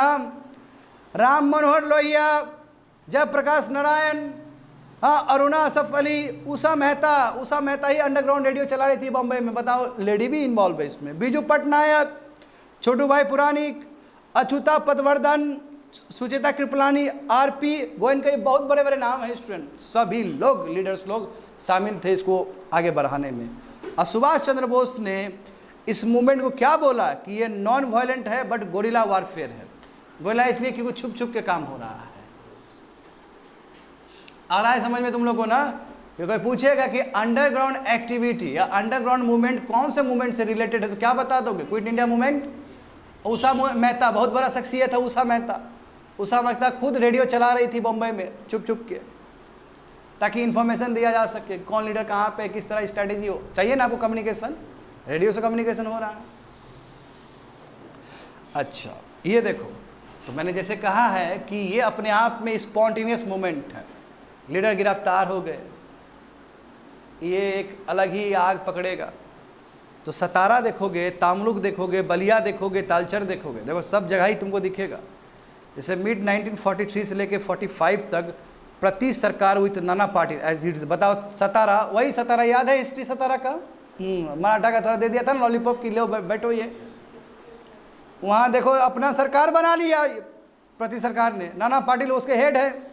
हाँ, वारफेयर, गोरिल्ला वारफेयर हो रहा है वहाँ पे, समझ रहे हो ना। विलेज लाइब्रेरी इस्टेब्लिश किया गया, हाँ, मंडल्स बने वहाँ पे, ऑर्गेनाइजिंग गांधीज मैरिज, यानी कि सब कुछ हो रहा है तुम्हारा, यानी पूरा कंट्रोल कर लिया गया वहाँ पे उस जगह को।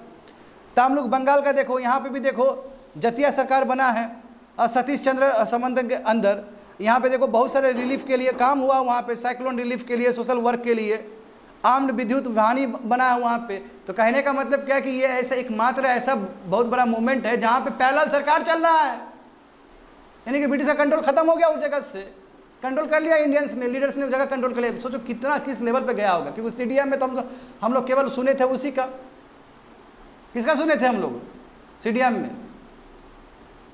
सीडीएम में भी एक जगह बना लिया था जी, बॉम्बे का एक कोई जगह था ना जी, उसको बना लिया गया था। इसमें तुमको बहुत दिखेगा, देखो बलिया का देखो, यहाँ पे भी चित्तूर पांडे चला रहे हैं अपना गवर्नमेंट, कुछ एक वीक के लिए अपने हाथ में रख लिए। देखो लक्ष्मण नायक तुम्हारा तालचर में ओडिशा में भी देखो, वहाँ पे स्वराज इस्टेब्लिश कर दिए। तो कहने का मतलब क्या है कि बहुत सारा जगह पे इंडियंस ने कंट्रोल कर लिया उस जगह को। हाँ, तो ब्रिटिश है बाबू, है ना, डंडा तो तोड़ेगा सर पे। देखो गवर्नमेंट का एक्शन क्या है कि रेवोल्यूशनरी मूवमेंट ऑर्डिनेंस पे ऑर्डिनेंस लाया ताकि रेवोल्यूशनरी मूवमेंट खत्म कर सके।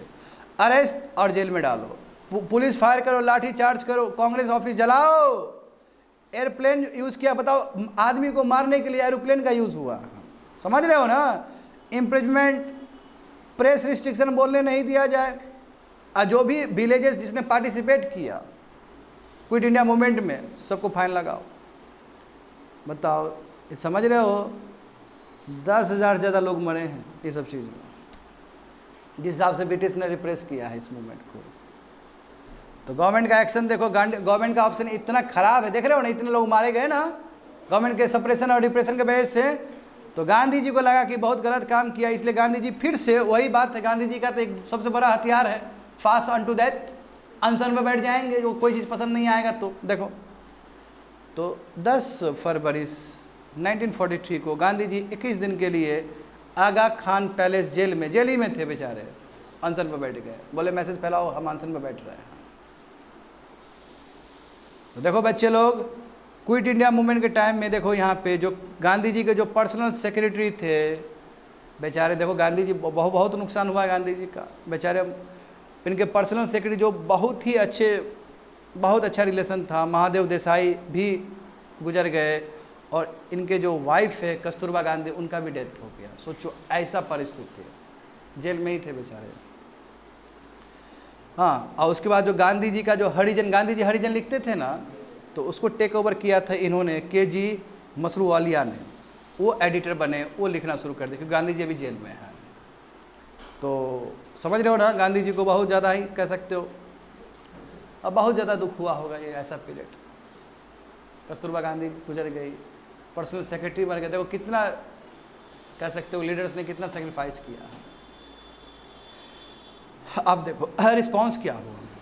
गांधी जी बैठ गए ना फास्टिंग पे, 21 दिन फास्टिंग पे उस जेल में, आगा खान वाले जेल में बैठ गए ना गांधी जी। देखो अब तुम लोगों को नहीं लगता कि इंटरनेशनल प्रेशर बनेगा ऊपर से?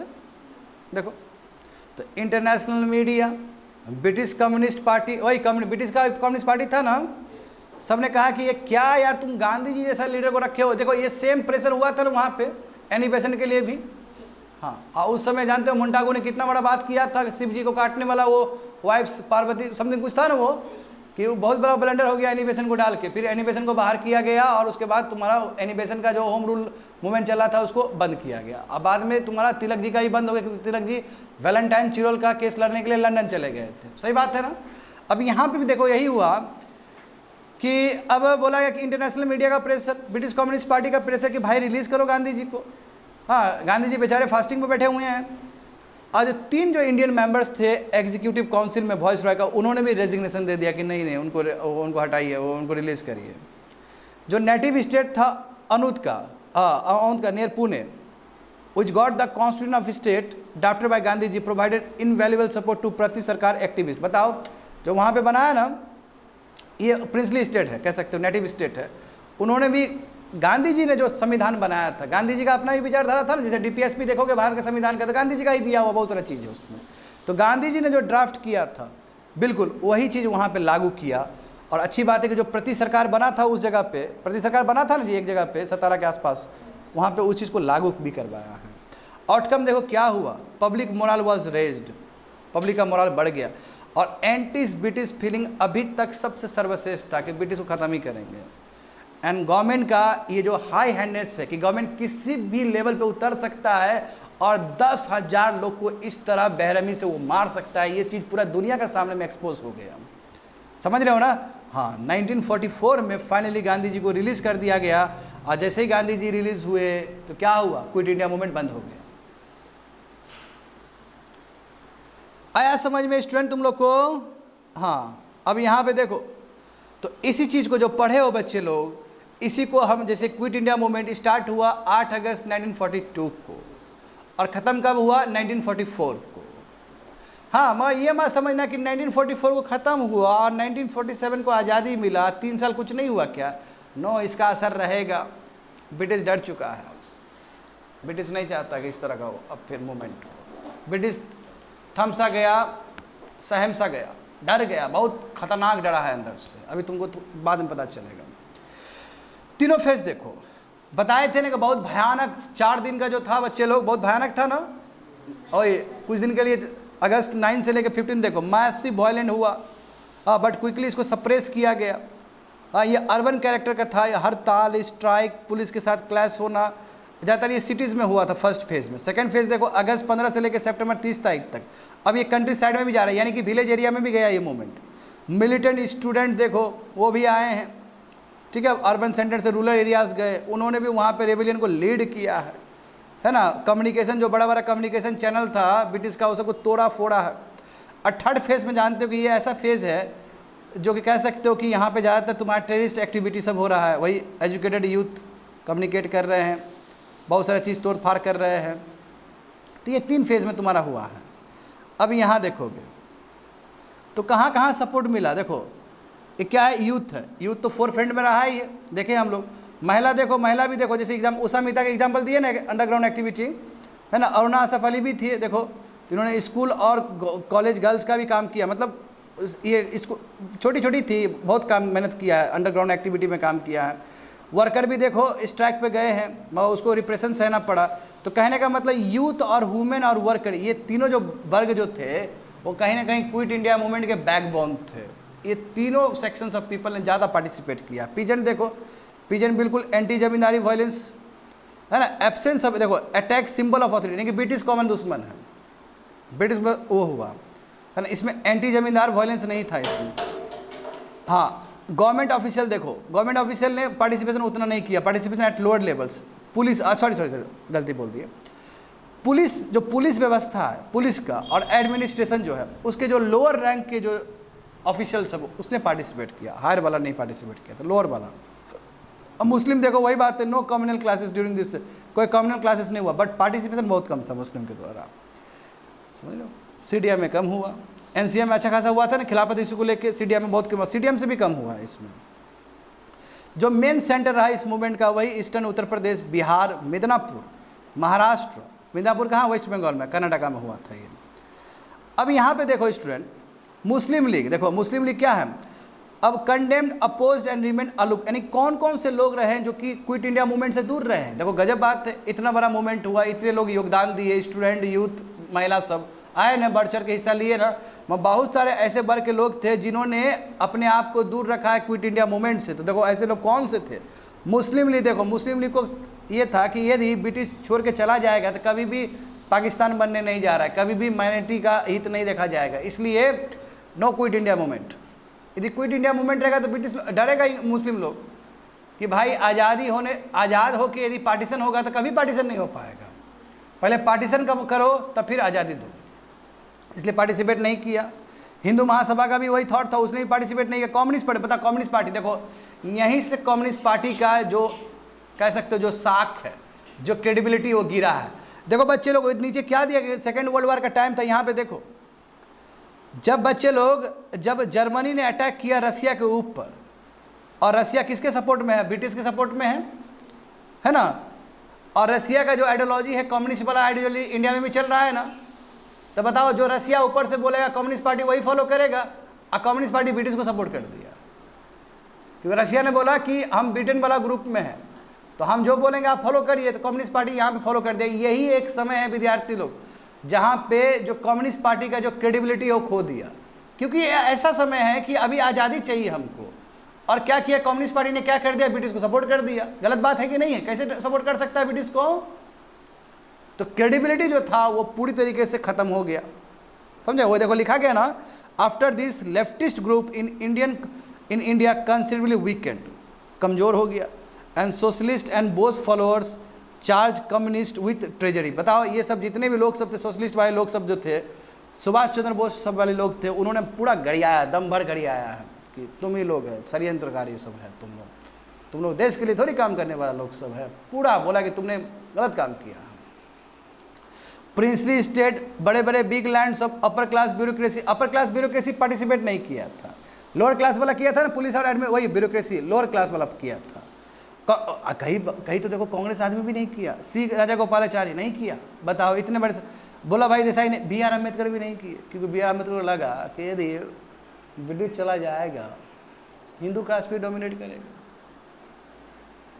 हिंदू कास्ट डोमिनेट करेगा, तो क्या फायदा होगा, डिप्रेस क्लास को तो कोई फायदा नहीं है, इसलिए क्विट इंडिया मूवमेंट हम सपोर्ट नहीं करते हैं। आ रहा है समझ में ना? हाँ, तो ये तो मूवमेंट तो बहुत भयानक रहा है, विद्यार्थी लोग समझ में आ ही गया होगा, भले ही पार्टिसिपेट नहीं किया हो बहुत सारे लोग ने, बहुत सारे सेक्शंस ऑफ पीपल ने, मगर फिर भी देखो नेशनलिस्ट फीलिंग्स, यानी कि पहली बार कह सकते हो स्टूडेंट कि जो ब्रिटिश ऑफिशियल्स है, चाहे वो आर्मी में हो चाहे एडमिनिस्ट्रेशन में हो, कहीं ना कहीं उसके मन में ना ब्रिटिश को लेकर खटास क्रिएट हुआ है। और ये राइट समय है, अब जब खटास क्रिएट होगा, अब देखो आर्मी लोग का कितना लॉयल रहता था ब्रिटिश को लेकर, ब्यूरोक्रेट्स लोग कितना लॉयल रहता था, उसके दिमाग में भी जहर आया है कि नो, ब्रिटिश सच में शैतान है। तो ये कॉन्फिडेंस भी क्रिएट कर देना, देखो यही लोग है आखिर बाद में दिलाएगा आज़ादी, क्योंकि आर्मी जहां पलटेगा बात खत्म हो जाएगा। तो देखो वही चीज लिखा गया कि nationalist feelings influence the British government officials that Erode the loyalty towards the British. समझ में आ गया ना? अब कॉमन पीपल ने दिखा दिया कि चलो लीडर तो लीडर है, कॉमन पीपल भी क्या कर सकता है ना? ब्रिटिश ने ब्रूचुअल रिप्रेशन किया, मगर उसके बाद भी पैट्रियोटिक जो फीलिंग था, देश को बचाने का जो बात था, देश को लेने का बात था, वो उसमें कोई जज्बा में कोई कमी नहीं था, है ना? स्पॉन्टिनिटी, देखो पहली बार इस लेवल पे स्पॉन्टिनिटी गया है किसी मास मूवमेंट में। The moment establish the truth that it was no longer possible, यानी कि इससे एक क्लियर मैसेज गया कि बिना इंडियंस का तुम इंडिया में अब रूल नहीं कर सकता। इंडियंस लोग बहुत आगे निकल चुका है कि अब बिना इंडियंस कोऑपरेशन से रूल हो ही नहीं सकता है, जो इंडियंस बोलेगा आपको मानना ही पड़ेगा। ये क्लियर मैसेज है। And great significance was that a now demand of the independence was only the ultimate goal of Indians and they are not going to compromise with it। केवल डोमिनेशन छोड़ दो, बेकार का चीज़ है। अब क्या चाहिए? बस एक ही चीज़ चाहिए। जैसे अर्जुन को चिड़िया दिख रहा है ना, बस भारतीयों को क्या दिख रहा है? इंडिपेंडेंस दिख रहा है। इंडिपेंडेंस से नीचे कुछ मानेंगे ही नहीं हम। क्लियर इंडिकेशन, यहाँ से इंडिकेशन हो गया विद्यार्थी लोग। अब ब्रिटिश ने भी रियलाइज़ किया कि भाई नेगोशिएशन ही करने में फ़ायदा है लोग से। ये इस तरह का जो कन्फ्रंट्रेशन है, मासिव मूवमेंट है, ये वायलेंट नहीं लड़ सकते हैं अब नहीं लड़ सकते। इनफ इज इनफ हो गया, अब इन लोग को देना ही पड़ेगा, देश छोड़ना ही पड़ेगा। ब्रिटिश को ही मैसेज चला गया। तो मैं वही तो बोल रहा हूँ कि भले ही 1944 में युद्ध खत्म हो गया, क्विट इंडिया मूवमेंट खत्म हो गया, मगर ब्रिटिश को समझ में आ गया कि अब ब्रिटिश नहीं लड़ सकता है इंडियंस से। इस मास मूवमेंट का आप सामना वो नहीं कर सकता। अब वो ब्रिटिश खत्म हो गया। अब ब्रिटिश का जो एटीट्यूड चेंज हो जाएगा। अब तुमको यहाँ से धराधर चीज़ दिखेगा, ऑफर पे ऑफर दिखेगा। अब देखो ना 1944 है, तुमको 3 साल के अंदर आज़ादी मिल जाएगा। कंप्लीटेड।